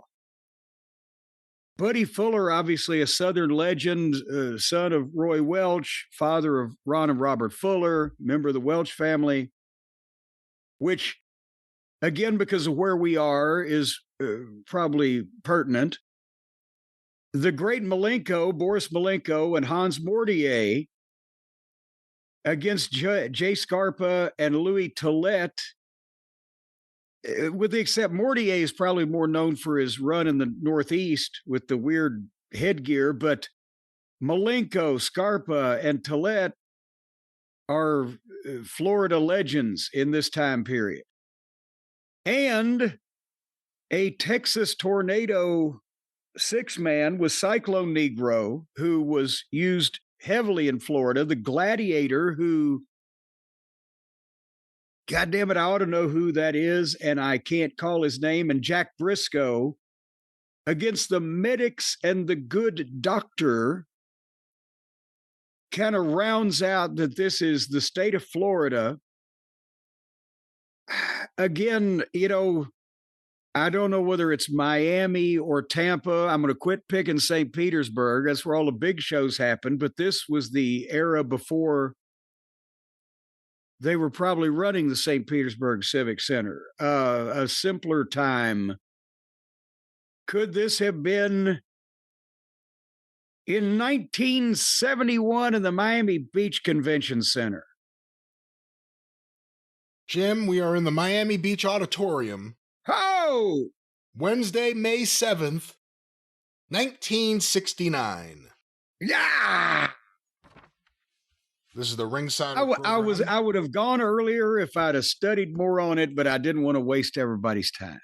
Jim, here are the ticket prices. Ringside $4, reserved $3, general admission $2, and children $1. Championship Wrestling from Florida with Gordon Soley is seen each Saturday, 2:30 to 3:30 p.m., WLBW-TV, ABC, in color, Channel 10. Also, listen to this. Hey, 1969 in color. I wonder if those tapes are locked up in the vault up in the mountain for the WWE. You know, there are still wrestling shows, or I say there were still wrestling shows in black and white, like into the 70s, right? Not even if you had a black and white set, just they were filmed in black and white. Yeah, I'm not sure, honestly, when that it was pretty standard that everything in every local station was in color, but you can find examples of local news and a few, film clips that are still available of wrestling from the early 70s that are in black and white. But by 69 or 70, I think almost everybody would have made the change. Hey, listen to this. Listen to tonight's live broadcast on radio station WEDR 99.1 FM. Also Sunday, 3:30 to 5:30 p.m. Were they broadcasting the Miami Beach shows? Like the audio of them? Possibly. Wow. I don't know. It's a 2-hour block. Well, there it is, Miami. Well, what else did they have to do on Sunday afternoon? I'll tell you, Brian, we may guess programs on the air here, but a lot of people this time of year are guessing what kind of present they ought to give to people. Have you been guessing what you should give 3 or 4 of the people of the 5 people in the world that you care about? Have you been wondering about that? I've been buying all 5 of those people gifts, for the record. But you have to guess, and you don't know until you see their face, whether it's a long, droopy face like, oh, this fucking shit, or whether it's real happiness. You never know. Well, the guesswork can be completely eliminated from your gift giving because we got the guarantee, we got the surefire, we got the one that's going to put a smile on everybody's face because it's their own face and faces of people that they like next to their face. It's a picture frame from Aura Frames, the best-selling Carver matte frames. You get this frame and then you load it with photos. After downloading the Aura app and connecting it to the Wi-Fi, you get a code. You can shoot the pictures in. You can send Granny literally hundreds of frame pictures all in one frame. Let's say she sets it right on the end of the bed, right there at the table where they're feeding her with a tube, and right there in the old folks' home, and she can look over and she can see all of her entire life flash before her eyes. What better way to bring joy to an elderly person who doesn't have much longer on this earth than to remind them of how good they used to look and how good their family looks now. Again, maybe not. It's an amazing gift. Maybe not a great gift, a fantastic gift, maybe not the best example, but for anyone in your life or even yourself or your wife or whoever, like I said, anyone in your life, if you want to give a gift that just keeps on giving because of all the memories, a picture is worth 1,000 words. What about 1,000 pictures and ones that move? What about the ability? Go, please. You're so excited. Yes, I'm so excited. That's the best thing. You don't have to speak to these people. Just send them pictures. And that way they don't hear from you. They just look at you. And they can turn you off when they want. But you can preload the photos before it ships. You can personalize your gift. You can share photos and videos. A gift box is included. Every frame comes prepackaged in a premium gift box. And for a limited time, you can save on the perfect gift now by visiting Aura Frames, AURA frames.com. And you're going to get $35 off the best-selling Carver matte frames by using the promo code JCE. And once again, you can send the pictures to grandmother or regular mother or granddaughter or regular daughter or any family members or friends. Just be careful. Sometimes you might want to be careful about sending a dick pic over to your mother-in-law. But just watch your phone. That's up to you. Why is that even on your mind? Again, for normal pics to normal Well, because people, when you're sending these pictures from your phone, if you happen to take a picture of your penis and you send it to your mother-in-law, she might get the wrong idea. Now I understand why you don't have a smartphone. Well, there you go, because some people aren't smart enough for smartphones. Folks, again, $35 off right now by going to auraframes.com. Use the promo code JCE. It is a wonderful gift. Stacy, as I've mentioned, her mother had already gotten one from her nephew. Now she got one and gave it to her nephew, and then they're all just sending pictures back and forth. It's a daggum drive-in movie in everybody's house, and you can save $35. A great deal, a great frame, a great gift. We have them and we love them. Bought some for gifts as well. Aura Frames, one last time, Jim, that promo code. JCE. All right, Jim, here's another one. The opening contest, one fall, 20 minutes. John Cratoria versus Al Kashi. The special event, one fall, 30 minutes. Brother Frank versus Dennis Clary. The semi-wind-up, tag team bout, 2 out of 3 falls, 45-minute time limit. Gino Garibaldi and Chick Garibaldi versus Al Smith and John Smith. And finally, the main event, Jim, 2 out of 3 falls, 1 hour time limit. Baron Leone versus Billy Varga. Holy crap. All righty. I'm not sure of the Crotoria fellow in the opening contest, although Bruiser Bedlam's real name was I could never say it either. He spelled it for me. Croturia, I believe. Crotoria, or something like that. Crotoriu. There was a U on the end. I don't know what that means, but nevertheless, Al King Kong Kashi was a veteran villain in the wrestling business, and wasn't he the guy they picked to have Vern Gagne's first pro match with in Minneapolis? I believe he was. Brother Frank is Brother Frank Jers, who was the father of Joe Jers, who wrote the book Whatever Happened to Gorgeous George about his father's exploits in the wrestling business, specifically in the old Tennessee and Alabama territory in the 50s, which this is not where that's at. Dennis Clary, I'm not sure he ever gained fame and fortune. Chick and Gino Garibaldi against Al and John Smith. The Garibaldis we've talked about. It was were they all legitimately related, or one was a son, one was a father, but was the other one, was Leo? Were they legitimate? No, Leo was the son of Gino. Chick, I'm not sure about. Chick may have been a wolf in sheep's clothing. Al and John Smith had beards. They were twin brothers, and they had these long, bushy beards, like the Smith brothers cough drops that were on the stands back in those days. And that's why they took the name. And they were a heel tag team through the 50s. And Baron Leone set the gate record in Los Angeles with Luthez in the early 50s. And Billy Varga was a Los Angeles mainstay and was on a lot of TV shows in the 60s because they all shot in Hollywood. And so that's where we are here. We are in Los Angeles, or the Southern California territory, I believe.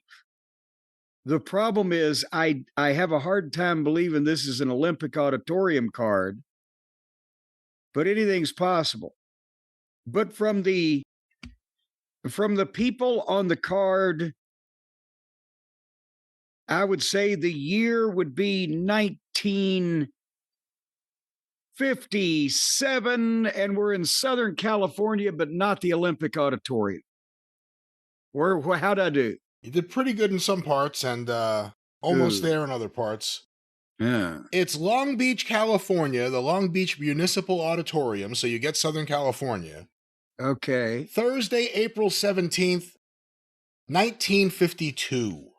Oh, boy, that was old. So then Frank Jares had never even been the Southern Junior Heavyweight Champion for Nick Goulas and Roy Welch at that point. Yeah, that was a tough one. Some interesting things here. They got I guess, their little humor section.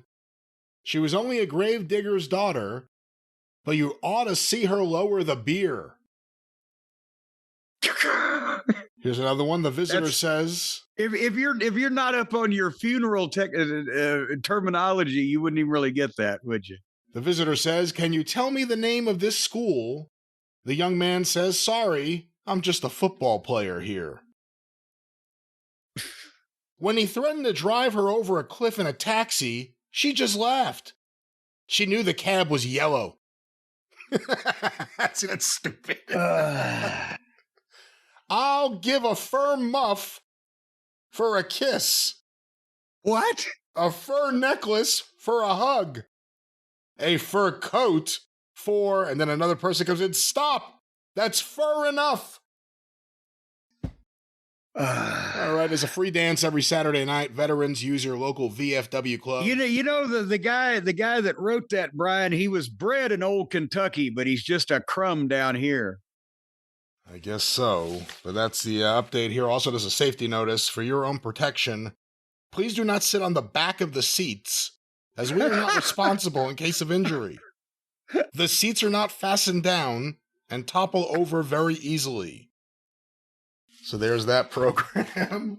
All right, Jim, our next one here. I've heard of having them on the edge of their seats, but the back of their seats? The opening contest, Mickey Doyle and Jean Madrid versus Louis Martinez and Steve Bolus. The second match, Princess Partlow versus Betty Nicolai. Nikolai, excuse me. I never saw Miss Nikolai. I've only seen her name. The third match. I've never seen her wrestle, but I have. Well, nevertheless. Her fur muff. What was it in the other thing? But let's go back to this. The fourth match, Jim. Rufus R. Jones versus Hans Schmidt. Jesus Christ, Hans Schmidt's a time traveler. He's everywhere. The fifth match, for a title I will not name, the champion Harley Race versus Dewey Robertson. Now it becomes more clear. The finale, an Australian tag team match, Black Jack Lanza and Big Bill Miller versus Jack Briscoe and Pat O'Connor. And the main event, for a title I will not name, the champion Dory Funk Jr. Versus Johnny Valentine, 2 out of 3 falls, 1 hour time limit, 2-minute rest period between falls. What a night in the Kiel Auditorium! Or could it have been the Checker Dome, otherwise known as the Arena, except for when Ralston Purina got the naming rights?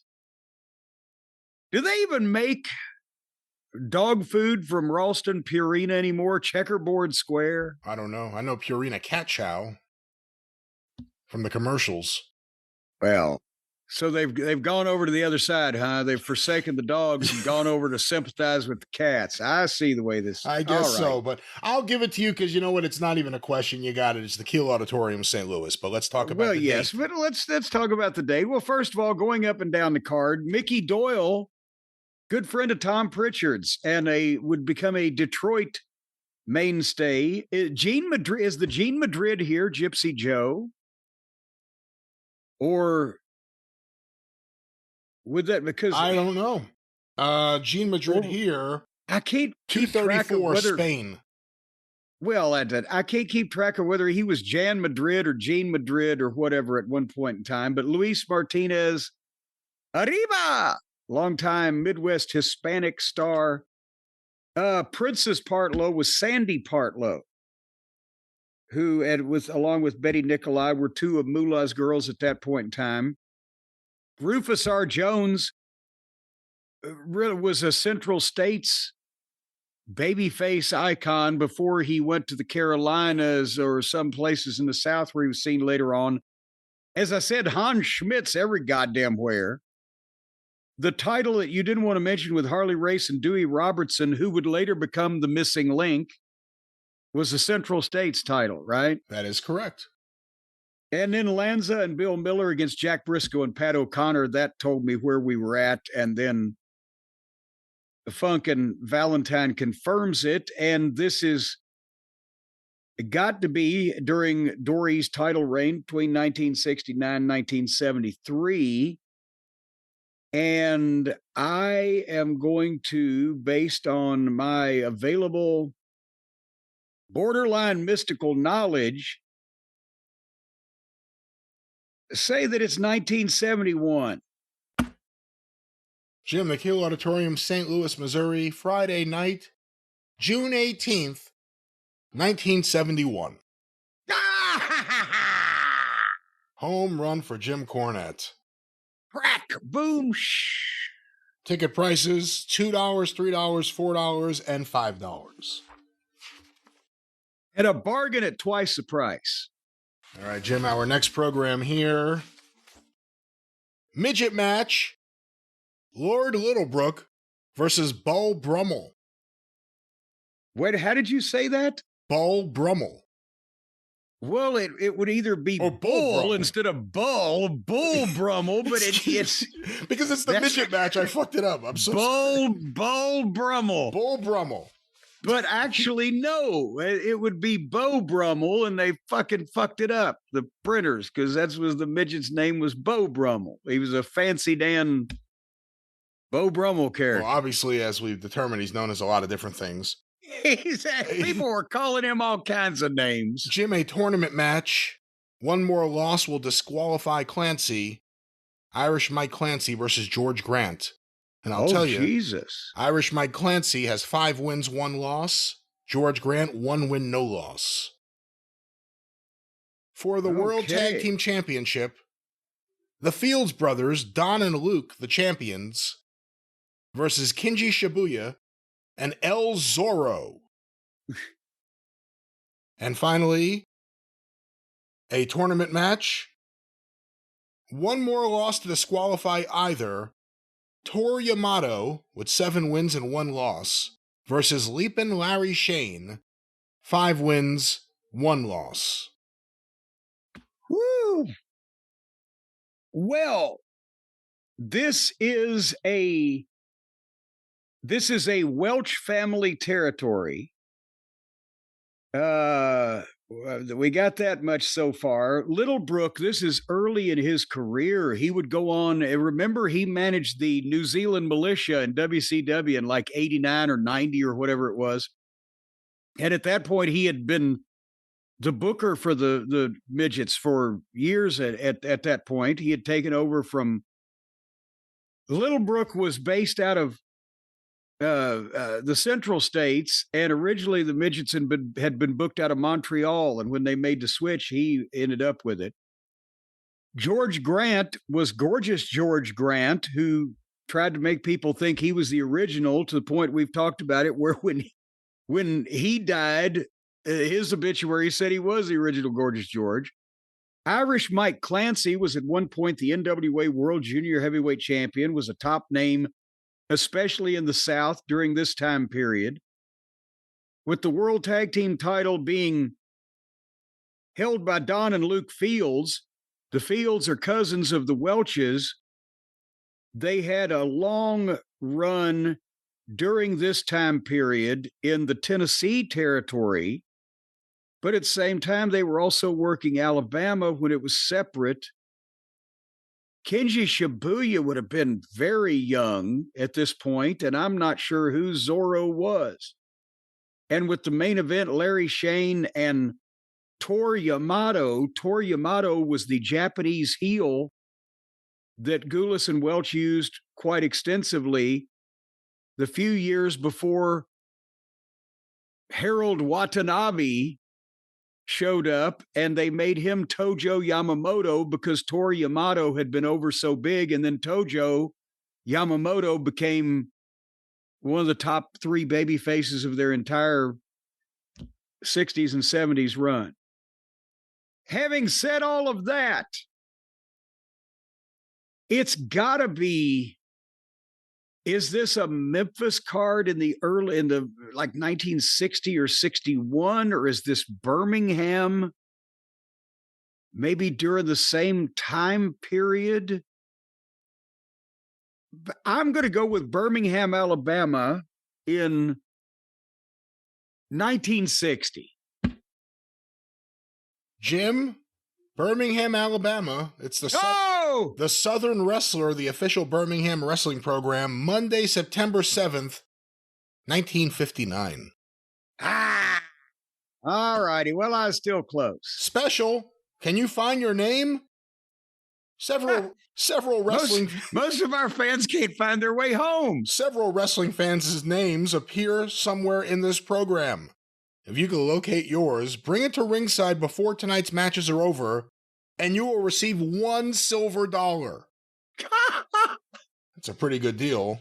So basically, if you can, over the next 2 to 3 hours, figure out how to read your own fucking name, we will pay you $1. That's exactly right. So it seems. How's this for a headline? New Jap and Masked Man go for tag battle. Kinji Shibuya proved last week to be almost as tough as Toru Yamato, much to the disgust of Jap-hating fans. That's a hell of a story there in this issue of the... Well, remember now, 14 years after World War II, things were still not copacetic. And you will find that terminology, and especially because, again, it wasn't just because the South is known for their questionable approach to race. Archie Bunker. But it was it was the same people running. That's why Jarrett's booking took off in Memphis, because he was a new guy. The Goulas and Welch were using the same terminology in 1977 that they'd used in 1947. You know, Nick was still putting in his newspaper ads in 1978. See, the nation's top colored mat star. Oh my God. I swear to God, I've got posters. That's crazy. I got posters. And so because he didn't know any better, but that was the terminology that all the promoters used. And when the guy had been running the business for 40 years, that's what you got.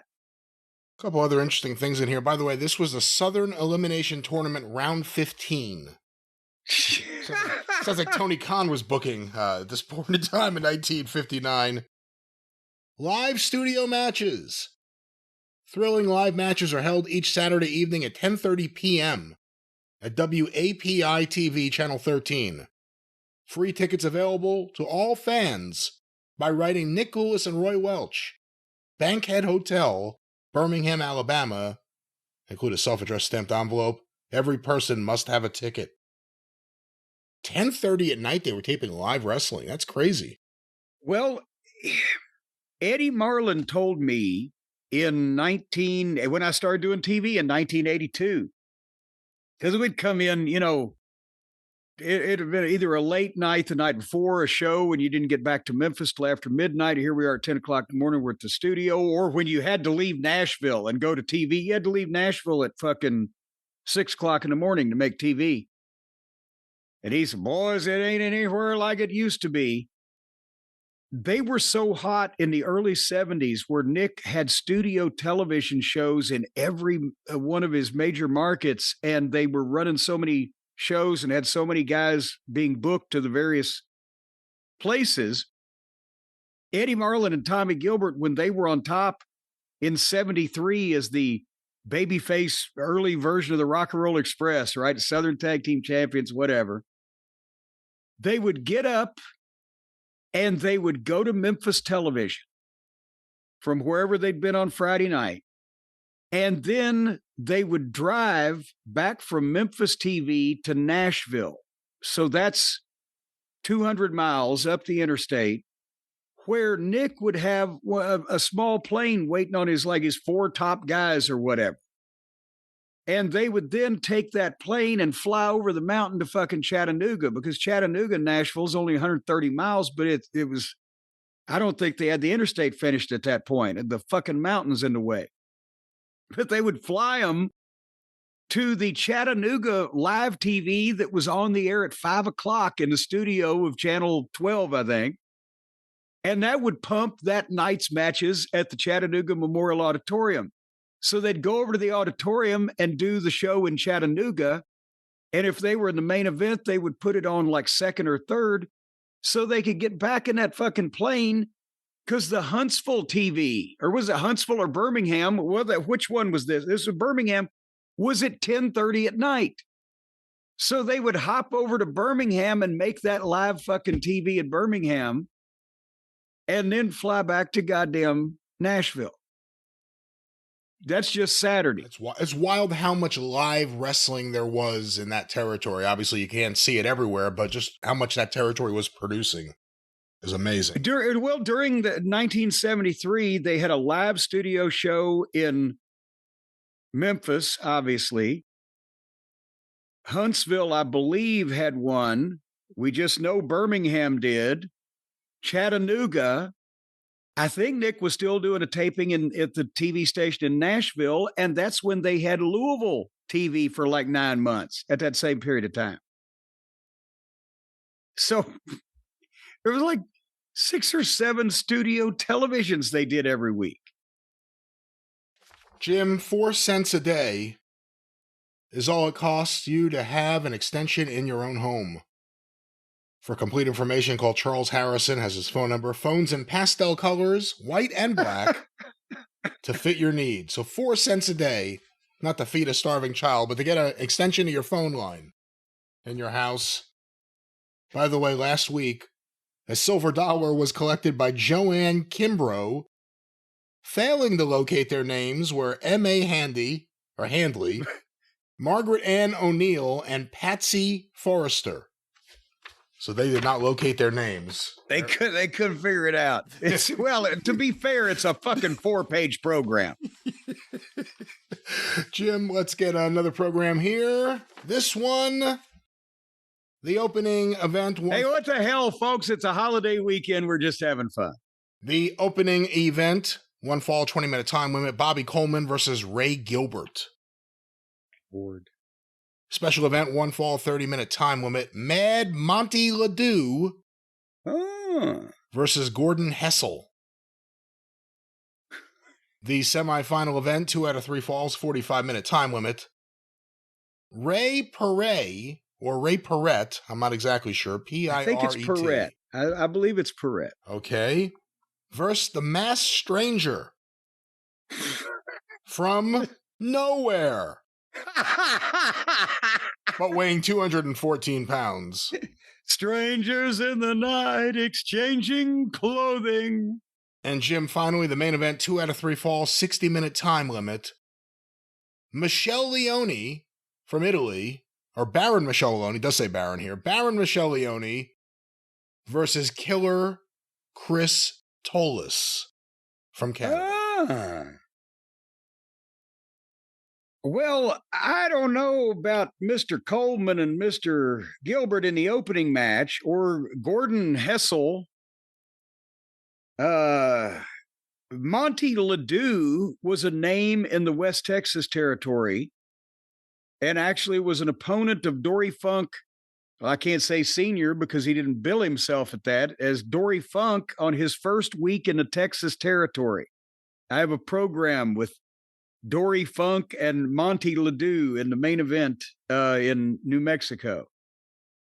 Ray Perret was a journeyman wrestler that was a star and a featured guy in various places at various points. And the Masked Stranger, who is from nowhere, is a stranger to me. And then you got Leone and Tolos. Are you trying to do some kind of goddamn little swerve here, fella? Because The other show was Long Beach, California with Leone and Varga in 1952, and that could be a similar location, and it's Leone and Chris Tolos, because John Tolos had the main event run with Blassie in the early 70s in California. People think that Tolos was necessarily younger or fresher in the business. He and his brother Chris had been a top tag team all through the 1950s and early and through into the 60s. And then he was older when he got that push. Chris, this could be another one of those Southern California towns in 1953. How's that? The date? February 24th, 1953. Ah! Oh! The El Paso Coliseum. Oh, you son of a bitch. El Paso, Texas. You son of a bitch. It was Texas. I couldn't give you two from the same territory, same time period. That would have been. Well, I thought insanity. You were trying to swerve me. I thought you were trying to. It was like a trick question. The promoter, it's Sam Menaker, but it says Frank, and then parentheses Sam Menaker. That was actually, I think, his legitimate, real legal government name, as the kids say, was Frank. But Sam Menaker, that's where I met Sam Menaker when I was a kid, and my mom took me to Indianapolis, and he walked in the back of the building, and I took his picture and got his autograph. But actually in the business, when I was in the business as a professional to be able to speak to him, that's where I met him, was in El Paso in, I think, 1985. Because it wasn't even El Paso, it was Fort Bliss. We did a show at a military base out there in West Texas, and he was living in El Paso and came to say hello to the boys and everything. But he promoted there and worked out of there on and off for years and years for whatever reason. Was that where he went to with Stu Hart's plane? Was it? Yes. Calgary to El Paso, Texas. And they said, well, you can come and pick it up if you want. Fans mourn Semi's death. I hope I'm pronouncing that correctly. Semmes. El Paso wrestling fans join with others in mourning the death of Spencer A. Semmes, 61-year-old El Paso County purchasing agent who was found dead in his Lower Valley home last Saturday. Semmes, who has handled the main ticket office for promoter Sam Menaker for over 3 years, was well known to wrestling fans. A cooperative worker, Semmes was held in high esteem by all who knew him. Well, there we go. Next week. That's sad. Didn't even know he was sick. Girl wrestlers next week. Lou Thez to defend title on March 10th. New wrestling giant signed, the Mighty Goliath. Billed as the world's greatest wrestling giant, has been signed for an appearance at the Coliseum in the immediate future. Promoter Sam Menaker announced today Goliath, who attracted international attention with his role as the giant in the motion picture David and Bathsheba, stands 7 feet and weighs a solid 325 pounds. Although he was born in Poland, he is now a naturalized citizen of the U.S. He has pledged himself to meet all comers, barring none. He is currently featured in Official Wrestling Magazine and other sports periodicals. Now, who would this guy be? I guess if he played the giant in that movie. Google that, because what name does he give? Because is this that maybe an early appearance of that Max Palmer fellow that worked as Paul Bunyan and was supposedly 8 feet tall, but he wasn't really? David and Bathsheba came out in 1951, so 2 years before this program. And Goliath, if that's who we're looking at, was played by Walter Talon. Oh, I know that name. Yes. Walter, that's Ladislaw Talon. He got in the business with Pfeffer. Oh, wow. There you go. So he didn't make it as Goliath, but he made it. Oh, look at that. Well, There's that one. One last program. One last one we'll wrap up as a extended guest of program here today, Jim. It's the holidays. We all got the turkey hangover. I will be leaving out one match from this card that's too much of a giveaway. First bout, 1 fall, 20 minutes. Sandor Kovacs versus Herb Gerwig. Second bout, 1 fall, 20 minutes. Luis Torres versus Len Hughes, Cowboy. Cowboy Len Hughes. Third bout, 1 fall, 20 minutes. Ramon Lopez versus Howard Martin. Midgets, 2 out of 3 falls, 45 minutes. Little Beaver and Red Taylor versus Pee Wee James and Billy the Kid. I will leave out the semifinal 1 fall 30-minute time limit match. The main event, 2 out of 3 falls to a finish. Billy Lyons and Bobo Brazil versus Mike and Doc Gallagher. Well, you've left off 2 of them. Let's see. Going from what we got, Sandor one Kovacs. match. I left off one match, 2 wrestlers. Well, but then you said you were going to skip another one. No, I said I'm skipping one match for this, and then when doing the placement of the matches on the card. Oh, I see. I got you. Sandor Kovacs, longtime name, later became a promoter. Herb Gerwig, better known to the world and especially Dick Murdoch as Killer Carl Cox. That was Cox's real name, Herb Gerwig. Cowboy Len Hughes is a recognizable name from this particular era. I don't know that Lopez and Martin ever found success. The Midget's Little Beaver was probably he was the star on that, in that match, and he was probably, because that's when they were booked out of Quebec, and Little Beaver was French-Canadian. The mystery match, who knows, but Billy Red Lyons and Bobo Brazil against the Gallagher brothers makes me think Michigan or the surrounding environs, Ontario-ish, something like that. Nobody on the undercard contradicts that. The match that you didn't give me being a dead giveaway, would it feature the Sheik, or would it feature some other territory name that would be so, specific?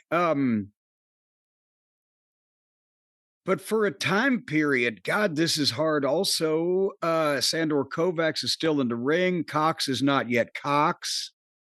I think he was Cox by 1964-ish.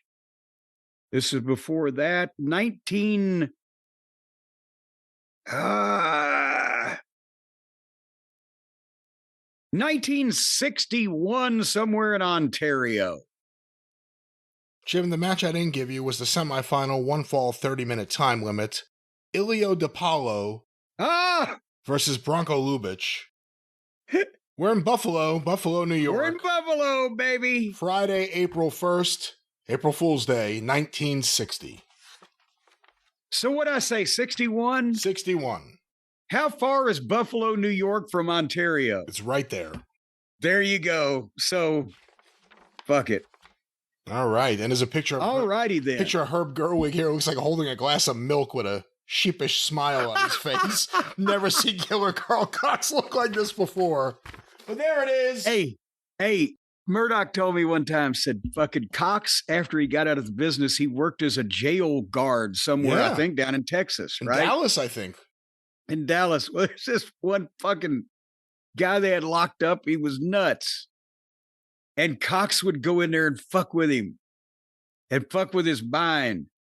And he'd sneak in late at night. He said, they're keeping track of you. They got you bugged. The transmitters, they're in your teeth. And they fucking came in one day, and the guy had got some apparatus to do it with overnight, pulled all his teeth out of his own head. Jesus. Yes. I guess this was during his heel Yeah.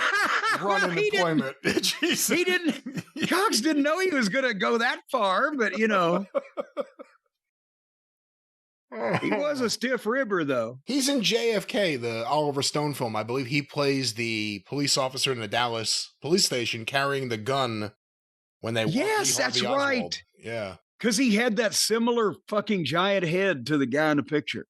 Because when you see Carl Cox, he looks like what you would imagine a Dallas police officer in 1963 would look like.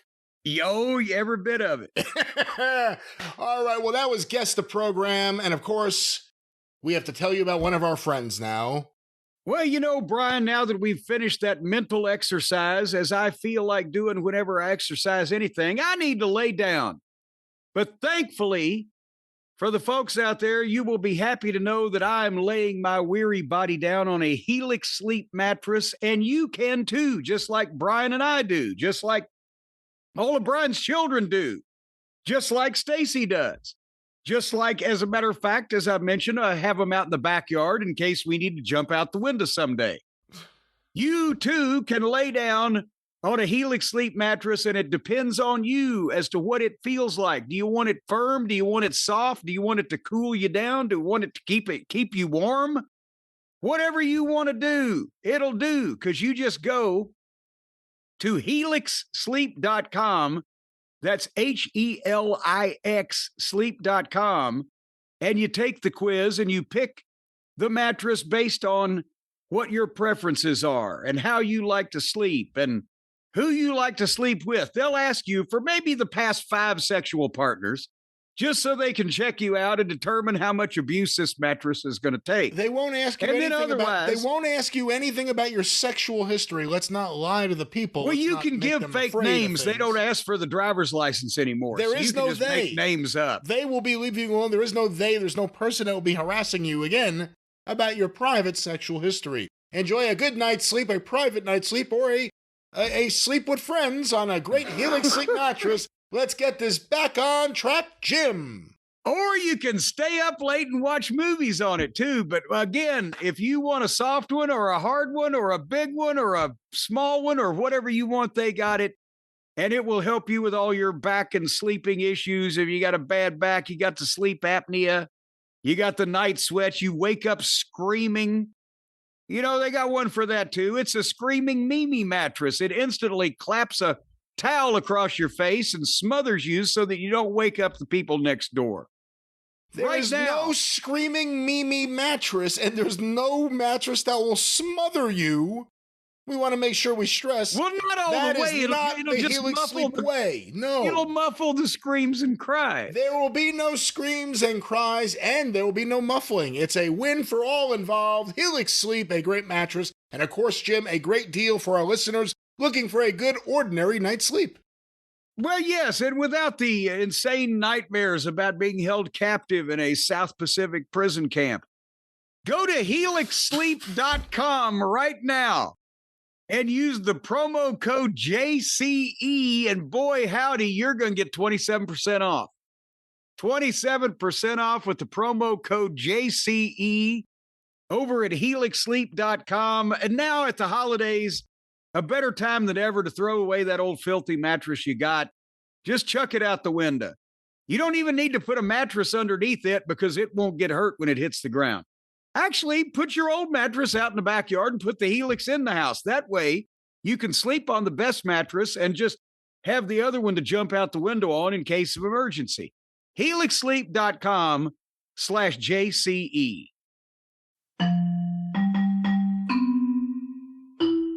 My thumb hit too many notes there.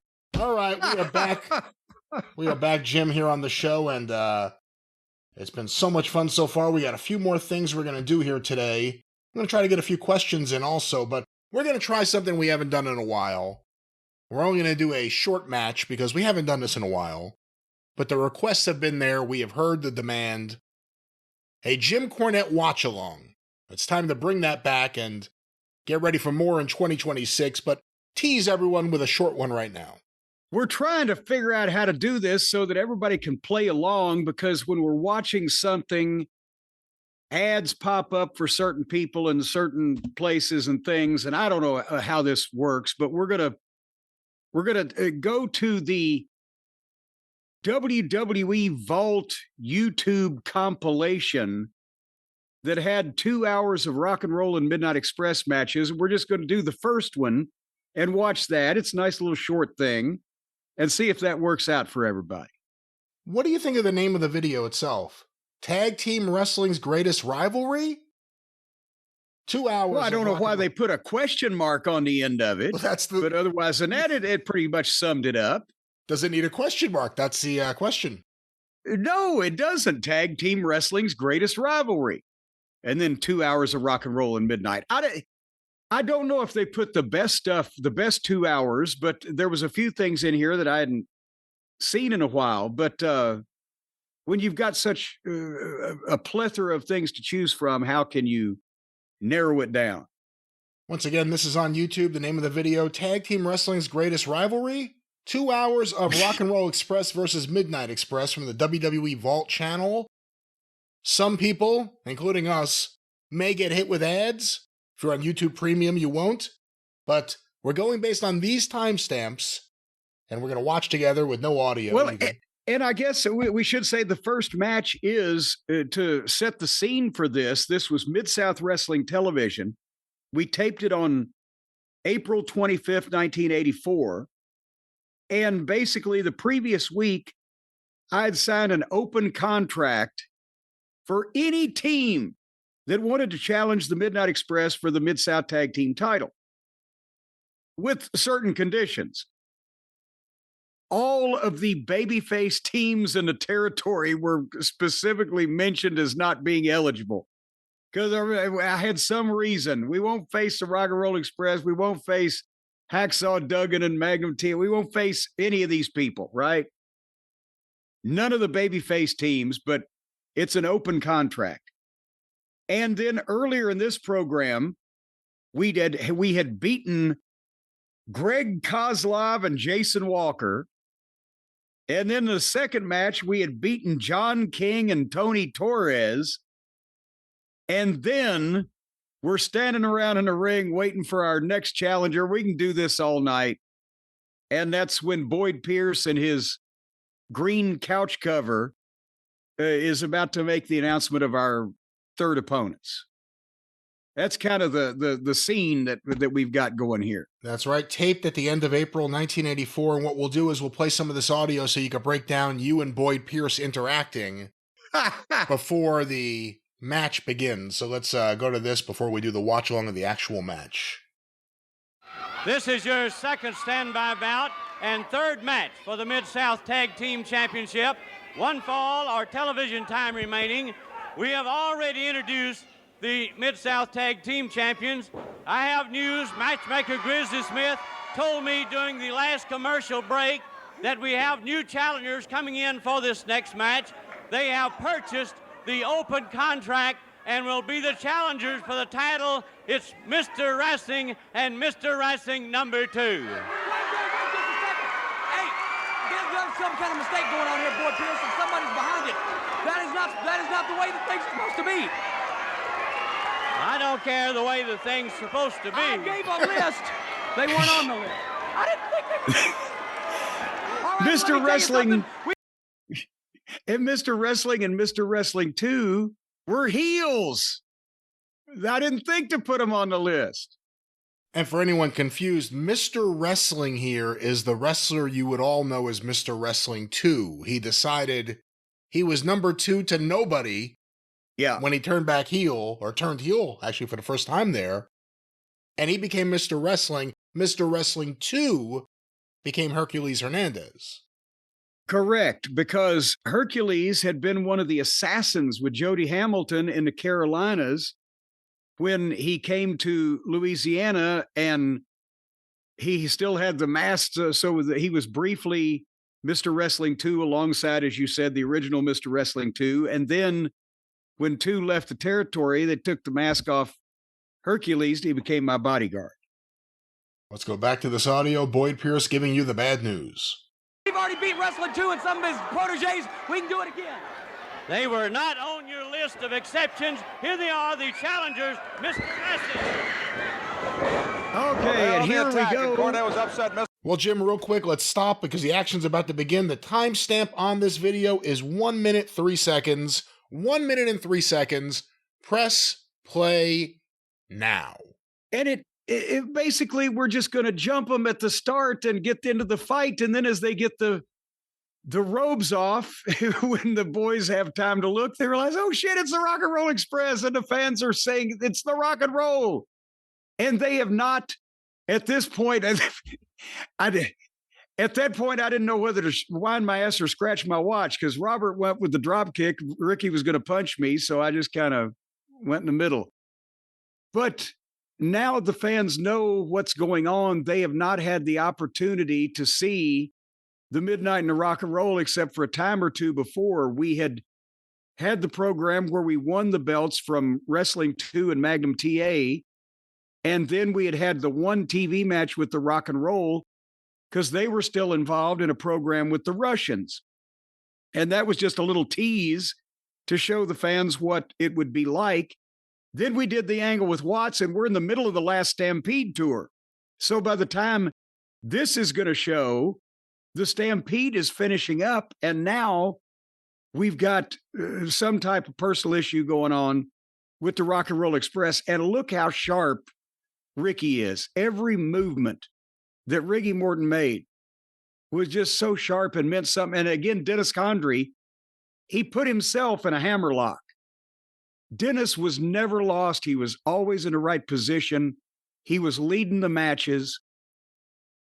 And then again, these guys, what did we do on the age list? Robert is 25, Ricky's 27, Bobby's 26, Dennis is barely 30. And all we had to do was show, again, look at the Beal and the head scissors. And boom, in that ring, sometimes it was a little hard. All we had to do was show the people how fucking much action they were going to see and then give them a personal issue because they already liked the Rock and Roll and they already hated us. So once we got legitimate heat with them, that's why it fucking drew. And this is all called in the ring. Nobody's going to make a big mistake. We know we've only got 3 or 4 minutes after the bell. Bobby's just incredible. And Robert Gibson, you can see the shape he was in and the way he could move at that point. He's overlooked because he was partners with Ricky. And now we got to slow it down just a second while the people are screaming and chanting rock and roll so that we're going to go to the finish in a minute because we ain't got much more time. If we were going 100 miles an hour into the finish, then when we go 100 miles an hour in the finish, it wouldn't make any fucking sense. And I'm droning on, Brian, but feel free to jump in. No, you're telling the story, and that's what people want to hear. I mean, this is all 4 of these guys. Can't even say at their peak because their peak continued for quite a while. And there's a false tag. Ronnie West, the referee, didn't see it. It was behind his back. Robert Gibson over the top rope. That's a disqualification at that point in time in Mid-South. We should have been disqualified, but the referee didn't see it again. Now we're going to go for our finish that we've been using on Ricky Morton, but he overbalances, boom, shoves Dennis into Bobby, and then rolls Dennis up as fucking Hoot is going to try on these rubber band ropes to get a superplex. And there we go. Double cover, 1, 2, 3. It would have been a little smoother had the ropes had any tension in them whatsoever. But nevertheless, that's how the Rock and Roll Express, boom, won the tag team titles. It gave us the ultimate bitch. We didn't even know we were going to wrestle them till they hit the ring. They lied and obscured their identity. And then we come in this impromptu match and get beat in a manner like that because the referee was all out of position. And then once that played, then we started on a program with them. And then the next thing we needed to do was fuck them up, which shortly afterwards, right when the last Stampede ended, that's exactly what we fucking did. What can you tell me about that ring? The Irish McNeil Boys Club. Oh, well, it wasn't just the ring itself. It could be good. It's just you never knew who was going to set it up because they had people that hung around the Irish McNeil Boys Club set the fucking ring up. And if they got somebody new, the ropes, you couldn't support yourself on them. You just had to kind of work around it. And it'd be a couple weeks later on the next TV, we would do a contract signing where I'd put up 50 grand to get another title match with the Rock and Roll.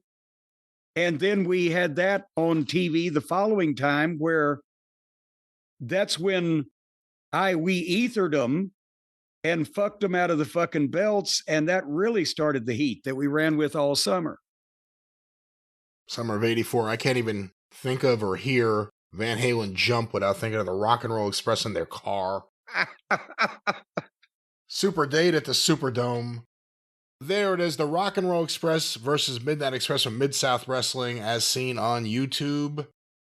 Jim, let's get a few questions before we get out of here. I had them here somewhere. Well, because that's the thing is a lot of people have been emailing us and say we're not doing any questions as much as we used to anymore because there's always the big show over here and the injury over there and the catastrophe over here and the controversy over there. But people are emailing and saying, we're sending in the greatest questions ever.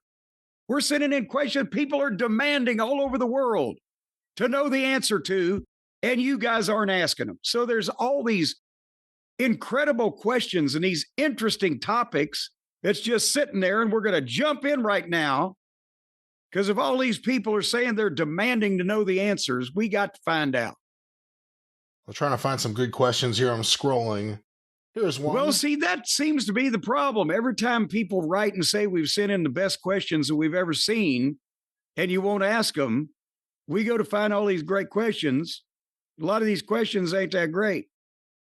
This one was sent in via the Cult of Cornette Facebook group by Holland Love. Oh, come on. That's the name. This is one of those questions for you, John, that you're asking for. AEW has been mismanaging stars, putting on bad shows, bad spots at least, and they are suffering from diminishing ratings.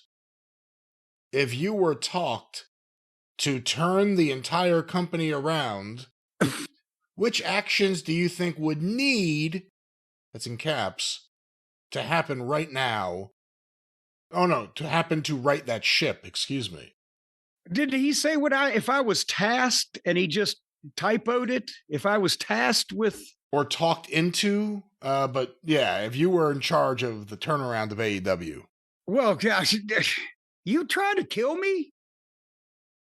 If These I was are the 25 kind of questions years... we get. Can Jim on the spot book a 9-month program with wrestlers he doesn't like? Like things like that happen all the time. Well, no, if I was 25 years younger and somebody said, hey, it's your job to make this a successful ongoing enterprise that gains viewers instead of loses them and sells more tickets instead of less of them as time goes on, and et cetera, et cetera. The first thing I would do is not do anything myself. I would find other people. I would get good announcers for the television show. I would get a good booker for the company in general. I would separate the wheat from the chaff on the indie-minded, blasé, boring, interchangeable dipshits and who's got some type of charisma and appeal on a talent roster and start pushing those people with the talent and the appeal and the charisma and less of the interchangeable, trampoline kids. I would certainly try to go through the entire office. And we don't know who these people are. Who works in the office? I know there's 400 people in fucking Stamford that are doing some marketing, merchandising, live events, all these jobs. Who does any of these jobs in that company? Sanjay. And is there any way that we can find people who have, experience in these various things and talk to these big Hollywood agents and sponsors and movers and shakers instead of, a guy's wife Sanjay. is mailing out his T-shirts. This is the kind of thing you can't just say, oh, you're going to get a new booker and everything will be good, because you've still got talent all over the place and a lack of infrastructure in your office staff. And, there has to, I would just try to find who was in what position and what are the goddamn alternatives that we could get for somebody with more experience that had more on the ball, that might have a better idea of how to do things than whatever the fuck it is they're doing. And that would go for television production, wrestling staff, definitely Tony the Booker. There would be nothing wrong with Tony Khan if he had said, I'm going to finance this thing because I want another wrestling promotion to succeed and an alternative to the WWF and blah, blah, blah. If he had then put people in charge of all of this shit that knew what the fuck they were doing. But instead, it's become his childhood dream to do this for real. And as his recent interview said, as long as all the guys are happy and having fun, and he's having fun when he leaves the building, the hundreds of millions of dollars didn't matter. So to actually make it something that, again, like I said, would gain popularity instead of lose it like they have, and burn all their talent out, hurt all their talent, hurt all their goodwill, just fatigue the fans with endless stuntman bullshit. Figure out a way that we can get all the people working toward building it where it gets bigger. And you can't do that with this indie-minded bunch of nitwits and their amateur hour fucking productions in a variety of ways. Well, the other thing is, it's not as simple as slotting a Jim Cornette or an anyone into that position, because anyone who takes over, if we're talking about like someone taking over the company and running it for Tony, booking everything, it would be a bigger culture shock than Bill Watts taking over WCW in 92 because of what the talent are used to. Yeah. Jon Moxley, I'm not a fan of his. That sounds like Dave now. Hate what he does. Hate everything about it. Hate his promos. Hate his wrestling. Hate his matches. Hate his instincts. Big star. He's a star. Do you think you'd be able to, at this point in time, if someone took over AEW, sit down with Jon Moxley and not do what he wanted? And I'm using him as an example. He's not unique when it comes to a star in AEW. If all of a sudden someone came in there and said, I have the book, this is what's going to happen, I don't know how they would take it. Well, see, no, with Moxley, it wouldn't be a problem because he'd be one of the first people to leave. Because, again, I said, it's not about just getting a new booker. It's about getting new everybody. At this point, it may be a fruitless task at this point anyway, because it is what it is. People, you don't get a second chance to make a first impression a lot of times. People are used to what AEW is, and people who have tried it before and said, what the fuck is this? Ain't gonna try again. People who didn't try it before ain't really going to be trying it now. And the people who are left are fine with what it is.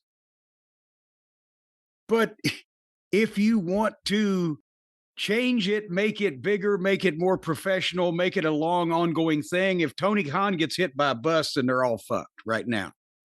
But at the same time, if Nick Khan or Ari Emanuel or any one of 20 other people get run over by a bus, they'll hold a brief service and go back to work. So you got to build something where everybody is a competent professional in charge of everything. And you're going to have wrestlers on the roster that are going to fit your fucking ideas. You're the movie producer. You're the movie director. He don't fit the part. Jon Moxley is the example of everything that's been wrong with AEW until now. His mindset, his matches, his philosophy, his whole fucking thing. So he would not be asked to participate. They lost CM Punk. And it hurt them, but they're still in business. You think they'd lose 20,000 fucking viewers if they lost Moxley? You cast your movie with the people that can play the parts. Let him go be in somebody else's fucking movie. All right, well, that's how we would turn around AEW. Jim, another question here from the Cult of Cornette Facebook group was sent in by Brandon Hitchcock. I'm reading The Irresistible Force, the Brian Solomon book, and I was wondering how the landscape of wrestling today would be different if Gorilla Monsoon had been given the company. Was wrestling destined to move away from the territory system regardless? And Vince just made the inevitable happen quicker. That should have been a question there at the end that I completely screwed it up. But you get the point. Was everything that happened inevitable? What if Gorilla Monsoon, as it seemed was the plan, been given the territory as the other partners aged out? Well, not been given, been the one to buy them out and run the thing. It wasn't like, oh, we're about dead. We're going to give this whole thing to Gorilla. But he was the guy behind the scenes, and he was the mover and shaker. And when Vince Sr. got sick and the other partners were old, and then here came Vinny out of nowhere. The expansion wouldn't have happened because Gorilla wouldn't have done that to all the people he'd been doing business with for the previous 20 years. And he also would have seen that it would damage the business in general, the idea of the wrestling business, which it did. When Vince did what he did, it damaged the wrestling business in general. And Gorilla was not he loved money and he had plenty of it, but he wasn't so fucking greedy that it's all about me and my thing at everybody else's fucking peril, and I'm going to make more money and I'm going to rule the world. They would have continued to operate the biggest grossing territory in the country, in the world, with the big major markets, and they would have been a much more wrestling-oriented product because Gorilla didn't hate it like Vince did. And I don't think you would have had the incredible, attitude era where one company is blowing everything else out of the water, or you wouldn't have the monopoly you have now. You would have had wrestling would have won rather than sports entertainment. Because even if Gorilla and the WWF had gotten bigger because of cable, he could have figured out a way to work with the guys in Georgia. It wouldn't have been a goddamn cutthroat war where they wouldn't have had to hot shot and gone through all kinds of bullshit. And there wouldn't have really been a sports entertainment because he wouldn't have gone for that either. So you would have either had wrestling would have won regardless, because either the biggest company in the business, the WWF, would have continued to be, or the guys in Georgia would have taken over, but the WWF would have still been doing just fine. And many of the other territories may have hung around for a while longer. I don't know, but Brian, there would have been no sports entertainment. Gorilla wouldn't have done that. So wrestling, one way or another, a form of wrestling would have won, whether it was the WWF style or the NWA style. A form of wrestling would have won because or Vern. Well, they were trying to do stuff.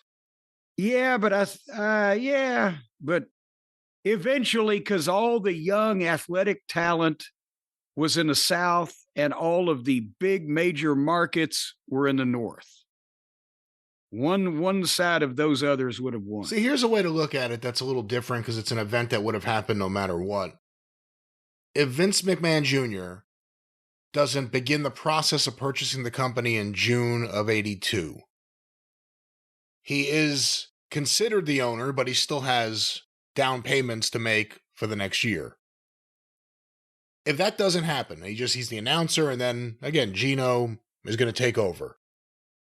What do they do about Snuka in early 83? Like, how different, if at all, would the reaction from the company have been to Jimmy Snuka's first incident, and then, of course, the second one, which was eventually deemed the murder of Nancy Argentino? I don't know that Gorilla, if he was the sole decision maker, would have put up with that. Because he knew how valuable Snuka was at the gate, but he had also seen guys come and go over the many more years he'd been involved than Vince Jr. And I think he would have probably thought, it's not that important to keep this guy around. He might do more damage to our business. We'll get somebody else over. But Vince was always about protecting these stars. And there's something to that, but you can also take it too far. All right, Jim, our next question was sent via email to cornydrivethru@gmail.com from Jason in Baltimore. Inspired by Guess the Program, I've been going through my collection of programs from shows I attended and was looking through the program from Crockett Cup 87 in Baltimore. It has Dennis with the Midnight and Stan still with the Fabulous Ones. Looking at the brackets, it's pretty clear that there was a plan for a Fabs versus Rock and Roll Express match, which I don't remember ever happening. Instead, Steve Keirn was teamed with George South, and Ricky Morton didn't even make it to the show. My questions: why wasn't a stronger partner brought in for Steve? Do you remember any backstage vibes of disappointment over matches that were planned but didn't happen? Well, let me answer that one first. I guarantee you that in those days, nobody was looking forward to having a match with anybody else for any other reason that it was going to be the main event, sell a lot of tickets, is going to be a good payoff. Neither the Fabulous Ones nor the Rock and Roll were sitting there in the weeks leading up to the thing going, I can't wait to have this dream match the first time ever. They might not have even known about it. Because, like you said, Ricky didn't make the show. I can't remember what was going on. Brian, maybe you can. It was an injury. But he was pissed at it. Was that a time where he was hurt or pissed at the office? I think that was when he was hurt, because he was pissed at the office the beginning of 88 when you guys went to New York. Robert Gibson was brought out to announce to the fans there that Ricky was hurt, I believe. Nevertheless, remember Stan's first day with the Midnight Express was like, what, April 4th in Boston and the Atlanta TV? And what's the date on Baltimore 2 weeks later? They printed the program in advance. Nobody knew, including us, that Dennis was going to take off. And then nobody knew that Stan was going to be the new member of the Midnight Express until Dusty had the idea, brought him up. Well, I was okay. And then it was 2 days later, he started.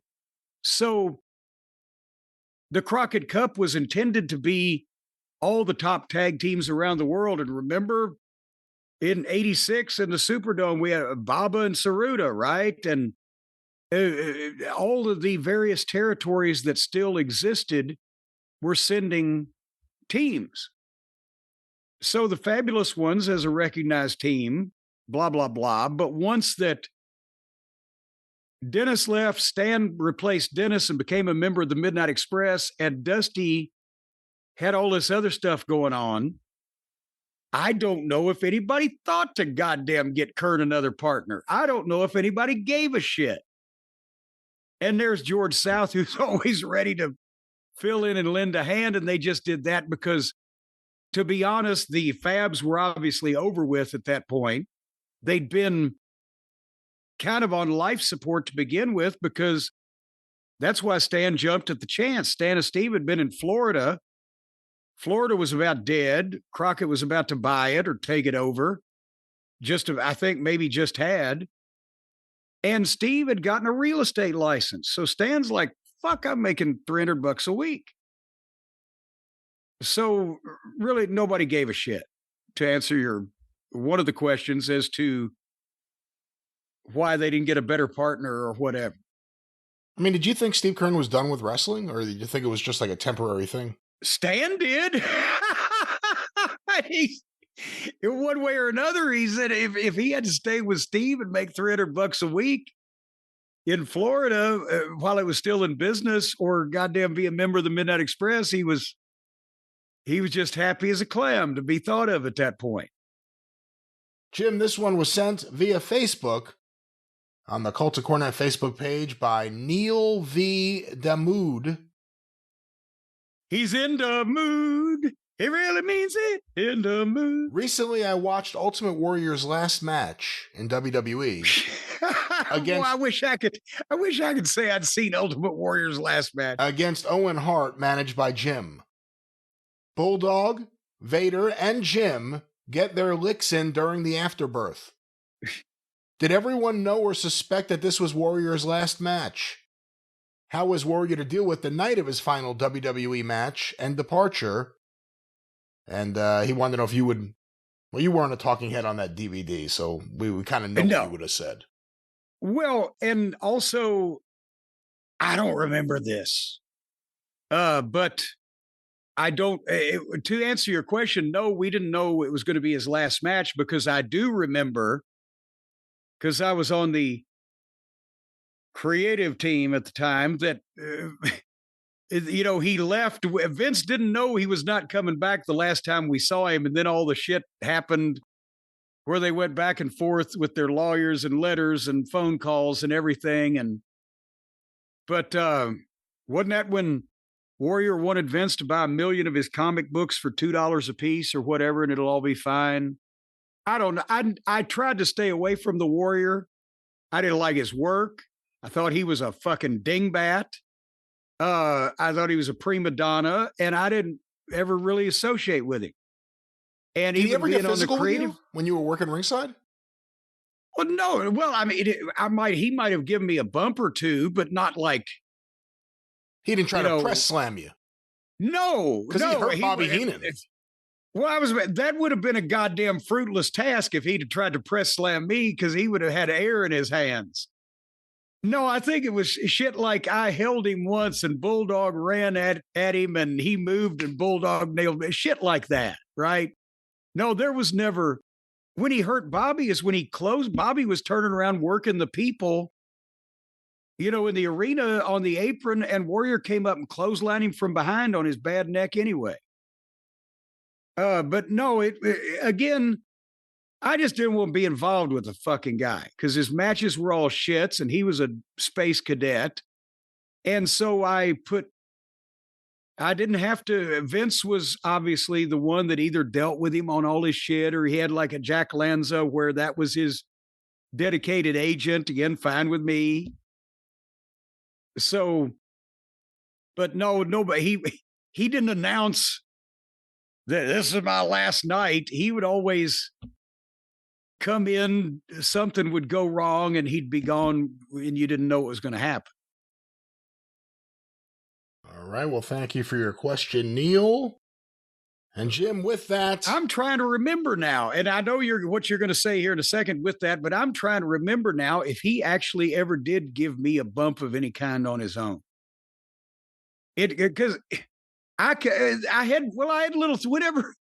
Whenever I didn't want anybody necessarily to get their hands on me, I had little ways of turning things around. Like when we were in Dallas, none of the Von Erichs ever fucking touched me, because they were buck fucking wild and you didn't know where it was coming from. And I didn't fucking trust them. They were stiff.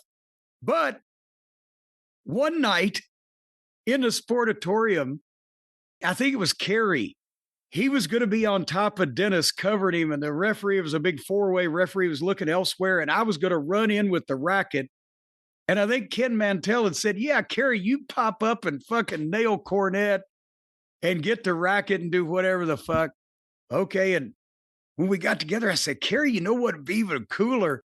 If we could time it just right, I bet you could do it. I think I can.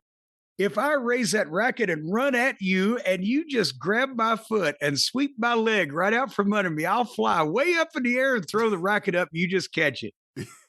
Oh, yeah, that'd be cool. So instead of nailing me, he just swept my foot and I just woo and threw him the racket. That is funny. Hey, let me ask you real quick, this Ultimate Warrior topic, because I guess the time period got me thinking about it. Not too long ago, there was a day where a bunch of people tried to post it in the Cult of Cornette Facebook group. Maybe 1 got approved and 12 got turned down. It was going around, it was a clip of you at ringside, but you weren't the focal point. Davey Boy versus Diesel from In Your House. And the comments that whoever posted it wrote were, "This was the match so bad that Vince McMahon got upset and stormed off commentary at the end of the night and yelled at everyone." Do you remember anything about this? Well, no, I remember that match, and it's the one where I dropped the elbow on Nash's leg out on the floor, right? In one of the spots where Davey's got to referee. I think so. In Your House, Davey and Diesel for the WWF title. That was the worst fucking world title match I've ever been at ringside for. And again, Davey, bless him, it wasn't all Nash's fault now. Davey could have an incredible match with Bret Hart or Owen Hart or somebody when he was motivated and he was on, and it was a stylistic, fucking compliment. He was one of the best in the world. If he wasn't on, wasn't right, and it was a style clash, it could suck. And Nash was not, again, I'm not trying to start a feud after all these years, but Nash was not Jack fucking Briscoe.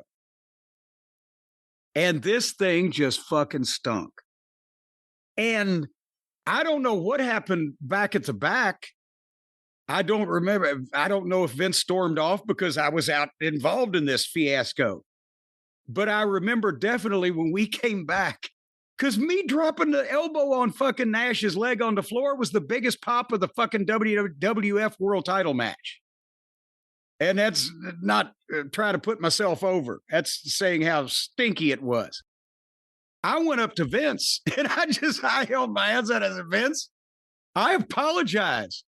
He said, what do you mean? I said, for what for? For being a part of that fucking stinking abortion we just had out there. That I had any part of it, I apologize. And he looked at me and said, it was fine. It was fine.